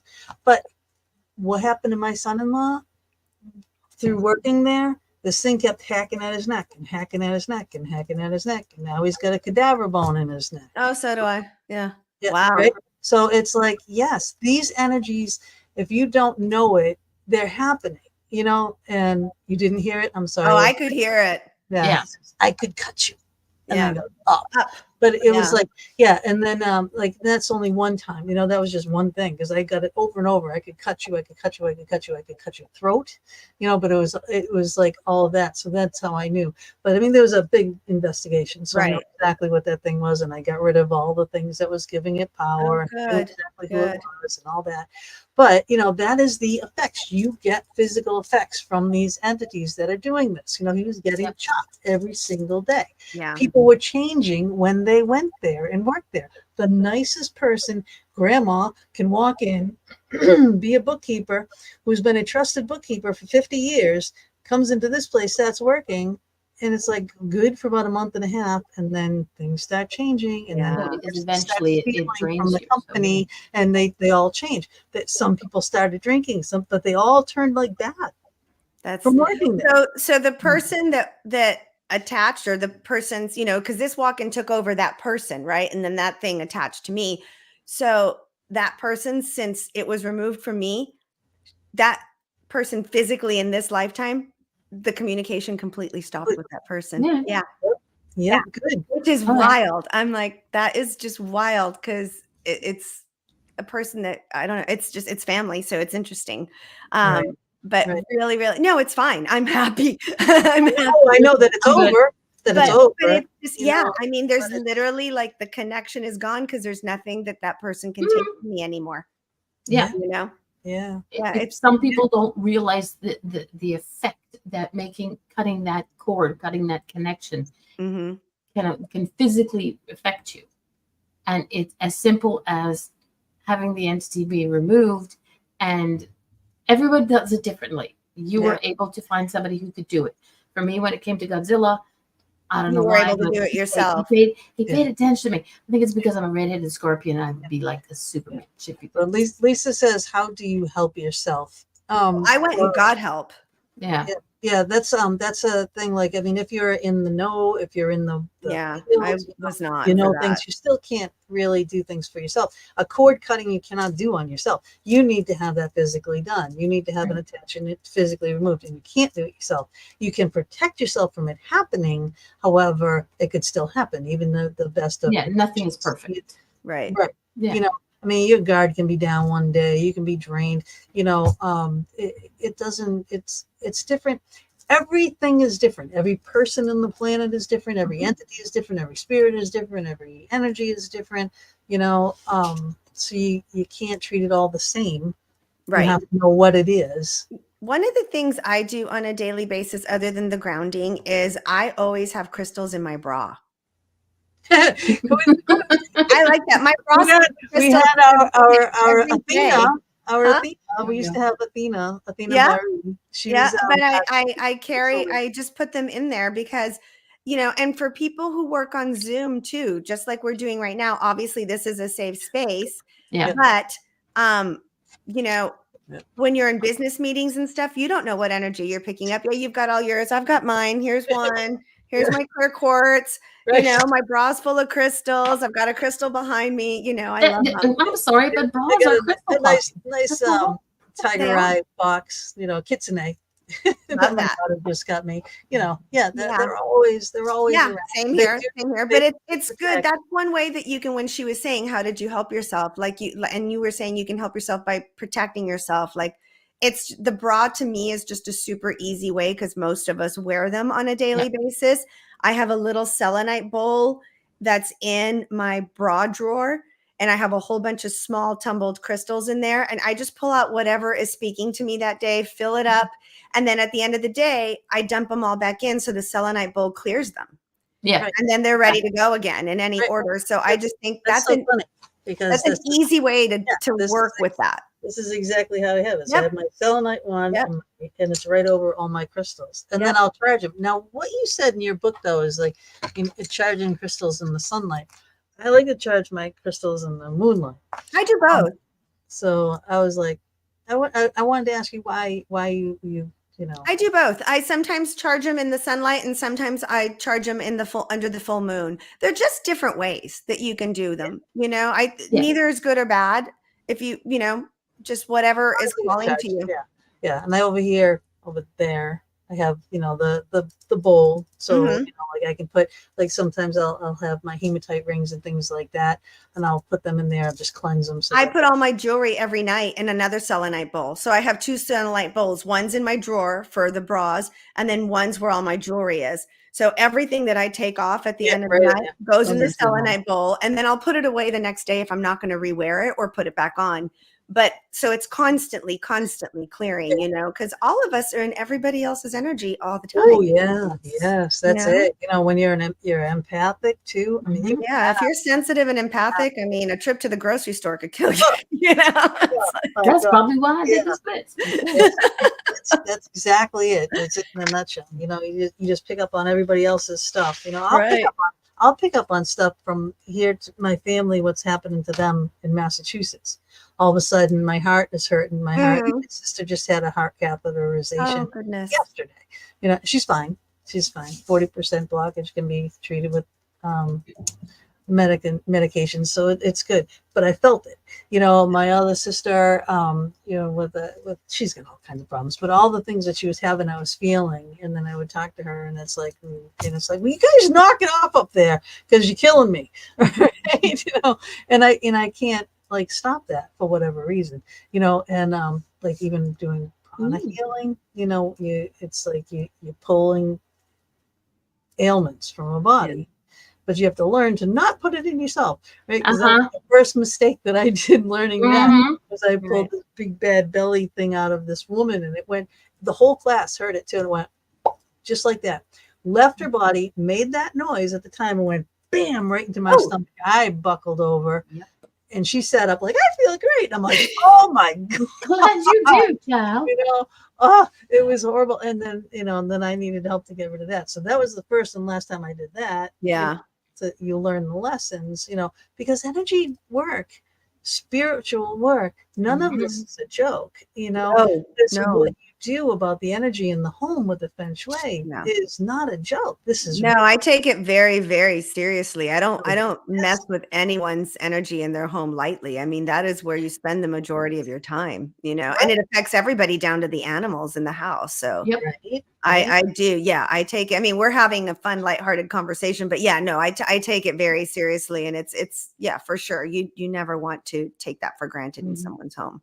Yeah. You So I know. appreciate that from you because you are, you know, like you're saving the living and the spirits and the energies that are in there too, you know, because you move them Trying. on to a better place. You know what I mean? Even unwillingly, Yeah. unknowingly, you know, when you change the energy in the house, it's not no longer their home, you Right. know, and they have to realize that. So then they, you know, once that energy shifts, there's no going back for them either. Like you can't Right. unhear things, you know, you can't unlearn. Same with them. Yeah. You know? So it's really cool. I mean, we've veered all over the place. And do you realize that we've only got a half hour left, and we hardly talked about your book, basically. You know, I mean, because well, we've been talking about major points in it, We but have. I really want people to get this book because I think you're fascinating. Oh, But the way that you did these titles in here too, because I have to bring this up. Every chapter is a song title. mhm. And they're great songs too, because it's like I look at it, okay, Mamma Mia, Yeah. and I mean, I'm just like, How about chapter 1? oh my god, you're Open up amazing. what's the name? Do you remember the Well, we have prologue is Evil Woman. yeah, yeah, Evil Woman. That's the one. That's Yep, how it and starts. and one is What's Your Name. Yeah. So, but Evil Woman, Yeah, right, which I so love you're that the song devil. actually. Yeah. I'm like, I'm There we like, oh my go. God, here we go. Right. Just first starting the book. And I'm like, Jesus, I loved you right from the get go, you Thank know, you. Thank but you. Well, open those it are all a gift from my mom who passed. up. So, one of the healers that I was working with very early on, um, helped me understand, what my gifts are and how to work with them. And she Mhm. said, and she was also a medium. So she said, my parents were there when we were having our, first meeting. And she said, my mom was asking to come through for me more. And she wanted to come through music. So I needed to pay attention to the songs that I would hear. And if I heard lyrics or if I heard words or whatever the case may be, and Mhm. I'm like, okay. I mean, we always had music at our house, but I can't remember it being like this insane thing that it would immediately be like, oh, yeah, of course. So I was like, all right. So I was just numbering the chapters. Like I just had numbers. I thought they'd be like Roman numerals or something cute, you know what I mean? Or like a little scribble at the top. It never occurred to me. And then at a later date, I worked with her again and she said, your mom wants to give you, the name for all the chapters of the book. I'm like, Mhm. all right. And I swear, as I'm writing the chapters, a song would just randomly pop into my head. Sometimes I had to look it up. Like, I don't actually know what a lot of those songs were. Like, I literally had to go and look them up because I'd get some weird lyric and I'd had to Mhm. scribble down the lyric as fast as it was coming in and then have it so I could refer to it and then get on the computer and go, What is this? what lyrics is What this song song is this to? Like, lyric? what's the Yep. song title? Mhm. And sure enough, the song title would tie in perfectly to whatever I happened to Yep. be working on. Yep. And Yes. so Yeah, those it's are really all cool. 100% a gift from her. I was not clever enough to come up with all of those on my own. Mom's That is always got to a gift. have a hand in I love everything. it. I No, love it. I no, love the no, those family are all a gift from aspect. mom. Yep. All right, what's this say here? I can't see all the colors of the chakras, even though that has been my go-to. All I keep seeing is the color white. What are we talking about? Well, Oh, we're the talking about bigger the colors. bowl. What was she Mm. saying before that? Hi, Beth. Speaking of light workers, there's one right there. She's amazing. She's a very gifted woman and one of our Penhurst worker bees. But so Carmen, I'm not sure what we're talking about here. So you need to find a bigger bowl. They are overflowing. We all need a bigger bowl. We all need bigger bowls for our crystals. We need bigger rooms at this point. Oh yeah, I Yep. want that one that's right above your head there. That's Isn't she gorgeous. beautiful? That's a pink halite, and that is one of my crystals from Sedona. Beautiful, Oh, beautiful. nice. Yeah, Oh. she's just a very soft, loving energy. And so I like having her here. This is my office. This is where I work all the time. So I just like that very soft, loving energy around me, when I'm working. So Yeah. Yep. And let's see. Okay, what do we have here? Okay, just on titles. Yes, we do. What have we got time? Oh, we have plenty of time. Okay. Okay, this is a good question here that's actually on the list. And it's, do you have a favorite healing modality? my everyday one would be meditation. I do have a meditation room in this house, and I do practice meditation. When I say daily, I mean maybe 5 to 6 times a week. Sometimes I skip a day, but I consider that a daily practice in Okay. some way or another. That's my favorite. My favorite to go do. I flippin' love past life regressions. Like, Ah, I Mm. love them. I love learning about who I was and how it ties in to this lifetime. I mean, there's a direct relation to this one. I was a sorceress, white. I've always been white. Thankfully, I've always been light and I've always been Yeah. white, but I was white witch, white sorceress, whatever you want to call it, medieval England, and I got hung. So I got told by past life regression, this is my witch wound, in this lifetime. I have the Ah, scar, which is I have a plate. I have a steel plate from here to here, or okay. titanium with 6 screws, cadaver bones that remade on my discs, mesh wire, the whole thing. And then the thing in my, at my root, funny enough, Right. throat and root. Yes. Yeah. So I love doing past life regressions. During one, I was told, more than one, but the very first one, I was told I was Tutankhamun. Yeah. Nice. When I read that, I was like, oh no shit. I've Well, never so I just came that back from Egypt. particular. I mean, that was I kind of just came back from Egypt. It happened again. Somebody, while I was walking through his stuff at the Yeah. museum in Cairo, tapped me on the shoulder, and because I was bawling, like I was looking at his stuff and I was freaking bawling, having this insanely visceral reaction to seeing, because I could see it on my arms, Yeah. like I could see all his stuff. And this person tapped me on the shoulder and she said, honey, are you okay? She was part of the group that we were in, but we just landed the night before. So we didn't really know everybody. Like I didn't even know her name really at that point, or maybe I knew her first name, but we didn't know each other. We're just walking around. And something told me to just tell her, I've been told by multiple healers all over the world that I was Tutankhamun. And I'm just like losing my shit walking through here, looking at all this stuff. And she gave me the look that everybody gives me. Oh, poor thing. She's delusional. She's already been drinking. We're in a Muslim country, but she might already have been drinking. Oh, yep. So I turned back around. We kept walking. 5 minutes later, she tapped me on the shoulder again. And I turned around and tell her, I'm okay. I'm okay. And she goes, no. I have to stop you. And we're still in this. We're still in Tutankhamun stuff. And she goes, I am an energy healer. I'm from Dubai. I have scanned you 3 times because I thought you were crazy, her exact words. And I'm like, yeah, I know, everybody does, including myself sometimes. And she goes, you're not lying to me. Each and every time I scanned you, it came back that you were saying the truth. You were Tutankhamun. I just need to tell you that. And I'm getting that validation in the midst of all your stuff. his exhibit, Right. my stuff, Your stuff. right then and there in Cairo, Egypt, which I have been trying to get to since I was 12. Oh, me too. I've been wanting to go there forever. And it was such validation, like such incredible validation. However, as we left the exhibit, something came with us. She stayed next to me the whole time. She was really sweet. She just stayed next to me. And as we walked out, we were walking to another part of the museum. She goes, do you feel that? I'm like, I feel something really weird around me. She goes, something from the exhibit. Look, I'm getting chills again. Something from the exhibit came with us. The best we can figure out is that maybe it was like one of the people who were supposed to serve him. And because I showed up, they were like following me. This is her. And we had to say, no, you have to stay. Did he have sisters? Did he have a sister? I don't know. I don't know. He was only 19 when he died. And he had scoliosis, by the way. Yeah. Right? Isn't that crazy? I think he had something too with his skin. May have.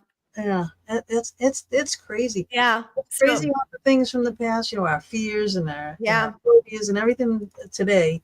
are always directly related to all those things. Mama D and I did the raw regression thing. I've done the regressions, for past lives to get rid of some phobias and stuff. Right. And one of them was I had these white floaty things in my eyes, not just like a regular floaty that would fly by. It would be like this really overpowering shadow, white, And when I go to the eye doctor, I'm like, what is this white? They don't see anything. Right? I'm like, what are you talking? It's like, I can't see. I'll be driving and it's like white. This is dangerous. Right. And they're like, well, I don't see any, there's just the little regular floaties in your eyes that everybody has, nothing major. Well, we did the thing with Chris Lee, I did a session with him, and he does past life regression, progression therapies, And one of my past lives, I was a teenage girl. I was on a train with all my friends. We were in a car. We're laughing, we're joking, and then the train must have crashed. But there was a white flash.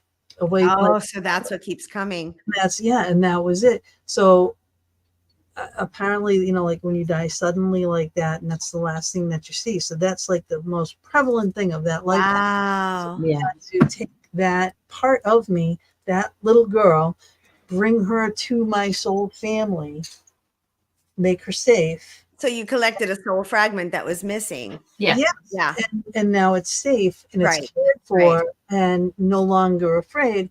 And now today I don't have those big things anymore. Mm-hmm. So I mean, again, it's just nothing that I hear, makes me doubt. I'm always in awe of all of it. And I'm a big believer. I mean, I know when people lie, right? I know when people lie. I just know that. But I know when they don't, and I know you're not. You know what I mean? And there's like a different energy around the people that are telling the truth. It's like, this is the truth. This is, how it is. You can always tell a liar, and I hate that. I agree. Well, that's part of our gifts, right? And that's what they don't like, is we can see right through them. Mm-hmm. And that makes them very uncomfortable and very angry.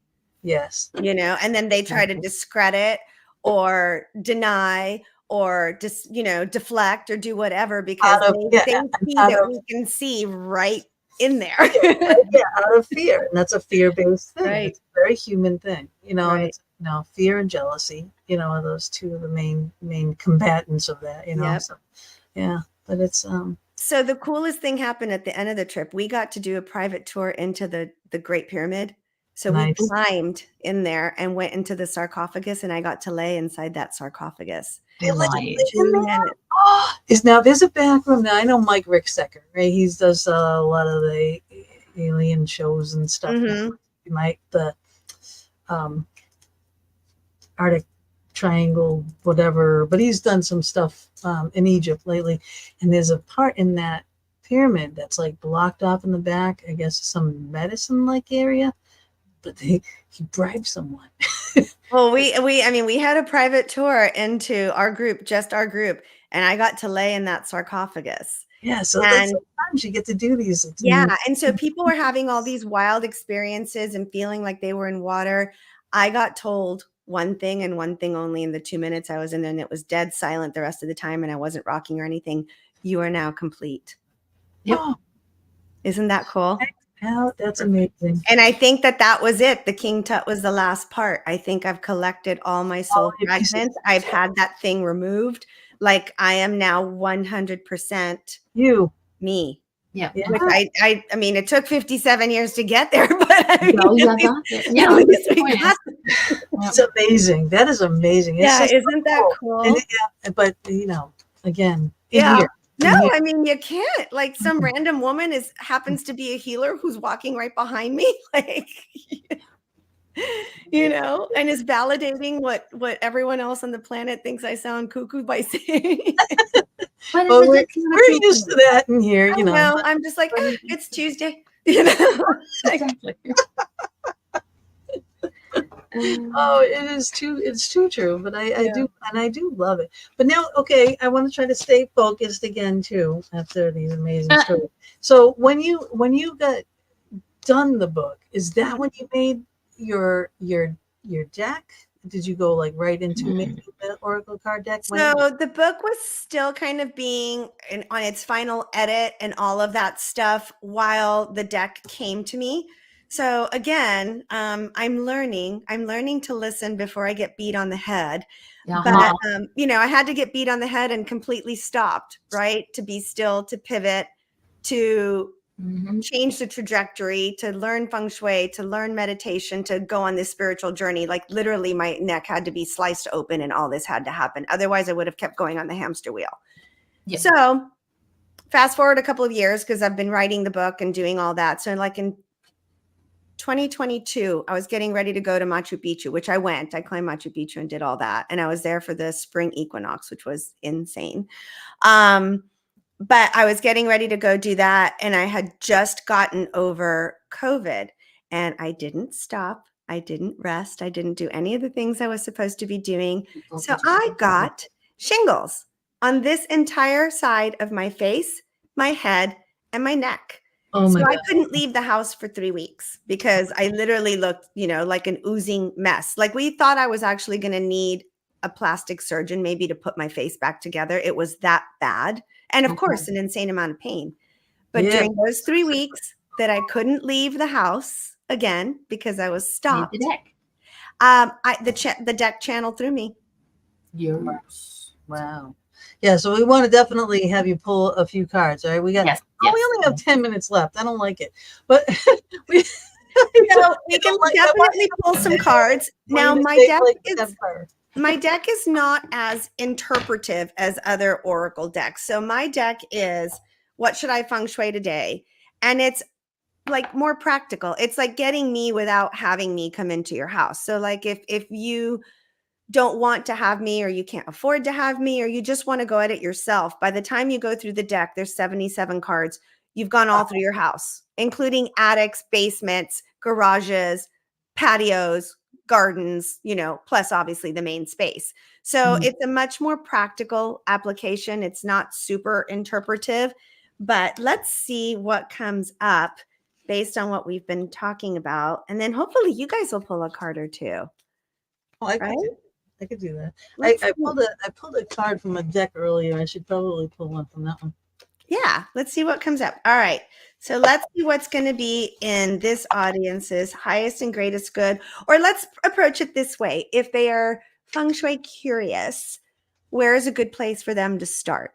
Right? Because I think that's the question. I think that's the question. That's the best question. All right. So if they are feng shui curious, where should they start? Where can their feng shui journey begin? Declutter your attic today to feel increased clarity. Attic clutter represents the clutter in your mind. Oh, I love it. Yeah. So that's where they can start. Yeah, because it may not be a physical attic, which I don't have. But so if it's not, like I don't have a physical attic in this house either. So when you don't have a physical attic, what that means is clutter above eye level. So, and if you don't have a basement, it means clutter at the floor level. Okay. So I'm 5'2", so everything's. So you've got a big attic. We got to look at everything that's above 5'2". Look at all the coins on here, right? This is money matters. Right? Money matters a lot now. Watch your expenses, save up for the future. You need to be prepared for the unexpected. Again, now, all right, so to work that card in with your card, right? When you clear that out, maybe you're going to find money. When you clear that out, maybe you're going to find something that you can sell. Save your pennies. So if you absolutely save it. And also you'll get clarity on how maybe to better approach your finances. Because if you're getting mental clarity from that, it's going to help you. Maybe there's a money problem you can't figure out, and cleaning that out will help you figure it out. Right. Oh, I love those two together. That's perfect. I know. So that's how Mama D and I, we always pull the cards, and they always, can work together, mesh and work together perfectly. And then we have Mary Jane, who comes on too, and her card always like brings it home. Love it. So it's all and it always makes sense. Carol, about who is always with you. I have a wish comes true, and your wishes being granted. but it may not come in the way you expect. No worries. It's just what you need. Okay. When we always say you don't always get what you want, you get what you need. Mm-hmm. Oh, The yes. person who is with you, I think, is going to be sending. See, there's, you can see it. There's a dandelion here blowing in the wind. All right. A lot of prayers, a lot of things are always sent on the wings, and the dandelions blowing through. It's a very, God, I can't think of the words today. Hello. It's a very spiritual thing. If you look up a dandelion and what it means spiritually, there's going to be a name there that's going to click with you, that you're going to know who it's with, and it's they want you to know because your wish will come true. If that makes sense to you. So that's I just did an office for one of my favorite clients, and the wallpaper is giant dandelion. Dandelions. Oh my God. What's her name? Her name is Deborah. Does that mean anything? Does Deborah mean anything to you, Carol? Because it's something with the dandelion and something about wishes. And you might not want to hear it, but it's it'll be what you need. So Well, think about it. Let me know. Think about it. Let me know. Did you bring out your cards? I had to go get my cosmic deck. Yay! Okay. So I have 40 plus decks. Oh my goodness, you're Yeah. so lucky. I probably have like 15. Trust me, Oh, I that's got a why whole- I see a new deck, I want it, and generally I get it. So yours is my next. I have the link. Yeah. We can get Good. it. The card I drew when I focus on you, On me? Alejandra. Yeah. Okay. Which is kind of like, here we go. Can't see with it. Is that a Be little redheaded authentic. girl? I Look, can't see what it says though. It's like a mystic. it's Okay. This is all blonde hair, complete Oh. waves. There's a giant. I'll take a picture of it and It's send it mystic to you. ball. And it's be authentic. So, Oh. but that is who you are, and you never. And for me, this is going back to that lovely show that you were on, where you were asking weird questions and Yeah. the connotations, the side remarks, and the thing. You are who you are, and there's nothing that anybody can do that will change you. And those moments where somebody says, "Well, how can you believe it's you?" Just be. Everything happens for the reasons that you are. That. Oh, hold on a second. Everything happens for the reasons. Without you realizing it, you need it. But it's just like, for me, it's like oracle cards are a confirmation of things that you need. But you're like, eh. Mm-hmm. So this is your authentication. This is your confirmation that you are authentically you, and there's nothing anybody can do, say, or And whole. change who you are. You are just like, Like you just said, right? So I'm getting that. Thank you. Yeah, no, it was a great teacher, just like we all have, right? I mean, we have those moments, and I'll be like, yeah. "So what did you ask?" So, Yeah. Do you want to pull another one of your cards? Oh, if Yes, you guys want me to pull please. another one, sure. Yeah. This time, how about, let's see. I don't know. We need some kind of blessings. We need some kind of. How about something that you can do this weekend as a family? Dave. Would that work? David. I do have a lot of people whose kids love these cards, and the kids get into it even more than the parents. And so the parents tell me, it's like all the kids go and pull a card, and then they all like give each other a time frame. They're like, who can get it done the fastest? And that she walked out one day, one of my clients said, and her daughter, like her 14-year-old daughter, was sweeping the dirt away, like next to their garage, but it was dirt. And so she's just sweeping the dirt away. And she goes, well, my card said to sweep the front mat, but we don't have one. So I went and swept the dirt away from the garage. I'm like, She's adorable. bless her heart. Do whatever. Right? So how about for back to school? There's so many kids going back to school. There you go. There you go. Yeah. There Let's you go. do that. Yeah. What can be helpful to your children, energetically for going back to school? What is going to be of service that's going to help them? Because I have a lot of people asking me questions about that right now. Oh, okay. You guys saw me. I didn't change the. There's 77 cards here. Yeah. Tidy up your child's bedroom today. There we go. Does the room support your child's age and interests? Is the furniture age appropriate? clean, organize, and remove toys, games, and clothing they have outgrown. Like, how's that for about to start a new school year? Yeah. That's perfect. And you That is hope you sort of switch from one to another, and then you do the card, and it was children. I love it. I love it. I Right. just did a really good post on my Instagram too about things that you can do to help your child have a successful school year, and like adding a globe to a certain area of their room to encourage knowledge, what crystals to add to encourage focus for studying, what crystals to add to help them sleep at night if they're anxious. So there's some good stuff out there on back to school right now. So to find you on Instagram, is it just your name? Is it It's Alejandra G Brady Lifestyle. That's a little bit different. Okay. Link is Right. now into the chat room. There you go. Okay. But I want to put these up here. That's too. my website. Alejandra Brady is my website. Right? Yeah. But that'll take you to my Instagram too, so that it works either way. This is to work with her, but we're running out of time, and I have to put these up so that Don't worry about it. It's all good. Get with you and get your book right here. So that's the deck. Okay, what should I feng shui today?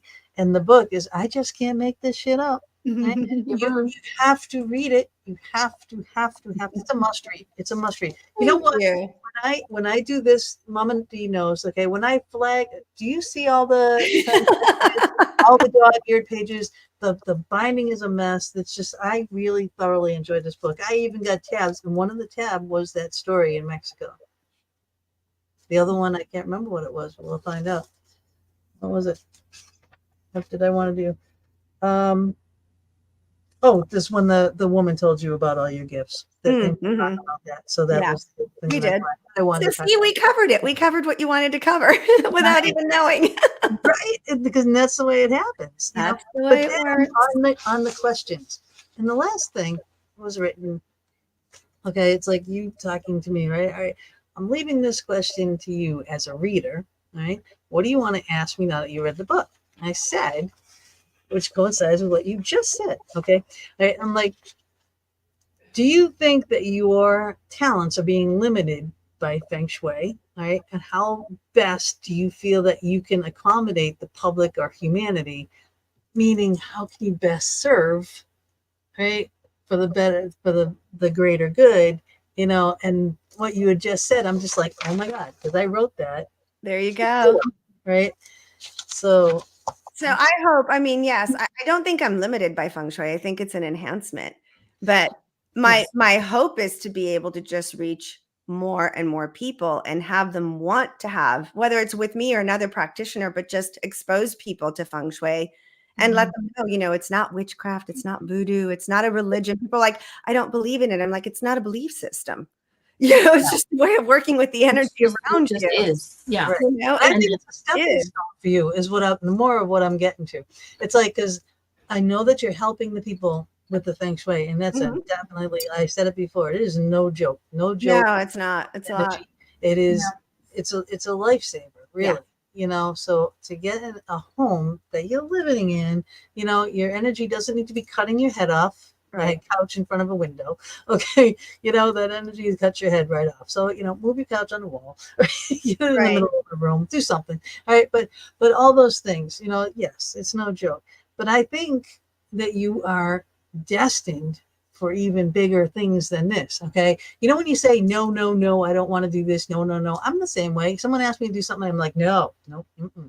Oh, wait a minute. Excuse me. Can you? Oh no, I mean like studying for something to furthering, like you can do this, you can do that. When because Gina, people for them, yes, I kill myself. Gina, so many things. Yes. Can you do this? Can you help me with this?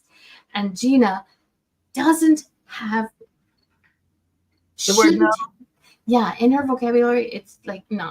Yeah, but that's not. I'd be like, can you just pass those questions to me so I can say no? So can I ask you guys a question?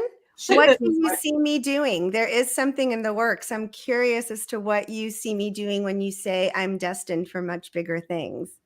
Well, I see you speaking a lot more publicly, like doing a TED talk, doing things like that. You're like the next level up. You're not going to bounce from 0 to 1,000, right? But you're going to get up there. But I can see you doing big events. I can see you doing big talks. I can see you, working actually with children even. Oh, I hope so. I love that. Because that's where it starts. Yeah. And you got to get that mindset in there. But again, that's an eventuality. That's not a right away. Right. You got to get your own footing. But you're going to be speaking on big platforms, and that's what you. I see. So there. I don't know what you're doing. I'm working with somebody on a possible TV show. Okay, so big. Okay, big platform. All right. Yeah. All right. Yeah. All right. That'll be feng shui related and interior design and the whole thing. Yes. Okay. We shall see. It may work, it may not, and I'm okay either way.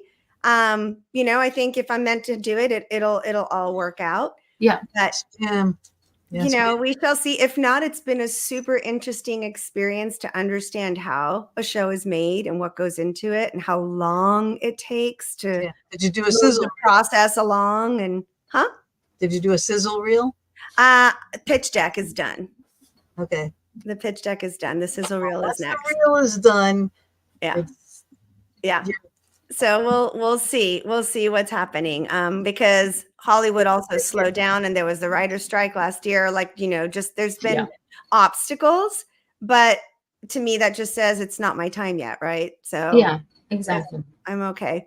So we shall see. We shall see. But thank you. I appreciate that. I hope that if I am meant to reach more people that I'm able to. You are. There's no doubt. There's no doubt in my mind. I'm clear cognizant like you. So it's like, it's a big platform. So if it's TV, it's a TV. You know what I mean? If that has to wait a little bit, it's still going to be a big platform. All right. Whether it's a big stage. I mean, TED Talks are great. I don't know if you've done one yet. I never have. No, I don't even know how I would go about doing one. I don't know if you have to apply or if somebody finds you. I don't even know the process. I could send you a connection. But but it's going to be something big like that. So I mean, but I'm hoping it's a TV show because that'd be like skipping a step and seen on should be, I'm open to it. I've stopped saying no to spirit when they tell me to do something. I just ask them to send me the people and the resources that I need to accomplish what they're asking me to accomplish, because everything they're asking me to accomplish is kind of expensive too.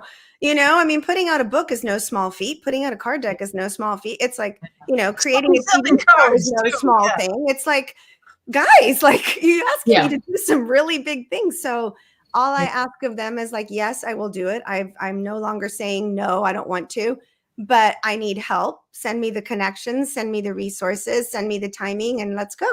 Exactly. Wonderful show tonight.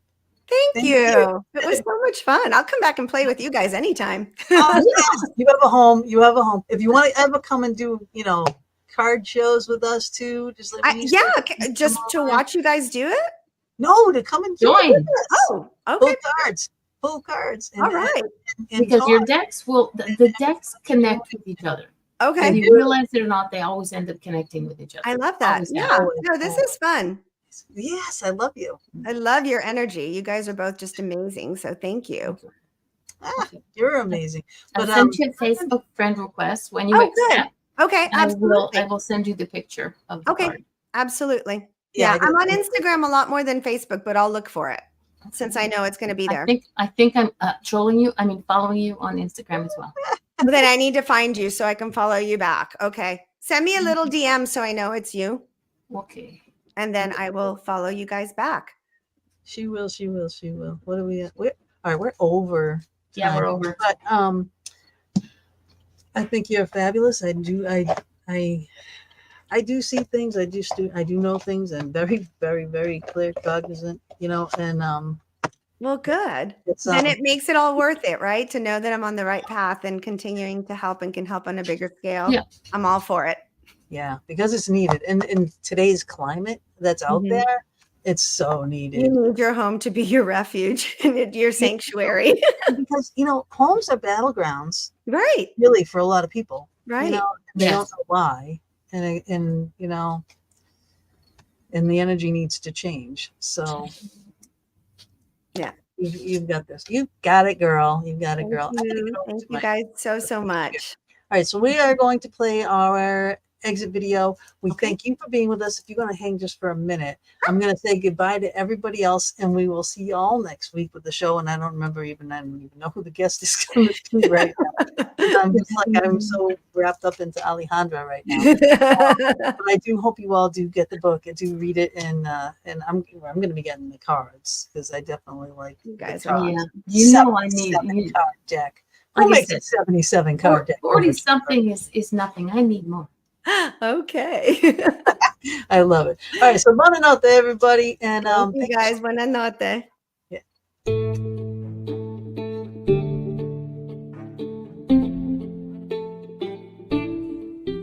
Thank you so much for joining us for another episode of the Fox Den with Gina B and Mama D. We are here every Thursday evening from 8 to 10 p.m. Eastern Standard Time, bringing you a variety of guests or our own intuitive oracle card reading shows. We are streaming live on Facebook on my personal page and our YouTube channel, The Fox Den with Gina B and Mama D, on Mama D's YouTube channel, Angel Meadows, as well as our audio-only venues. We hope you enjoyed our show and our guest or your reading, and we would love it if you would go to our YouTube channel, The Fox Den with Gina B and Mama D, subscribe, share, and definitely hit that notification button to never miss a show. We'll see you all next week, and subscribers, watch for our pop-up shows as well.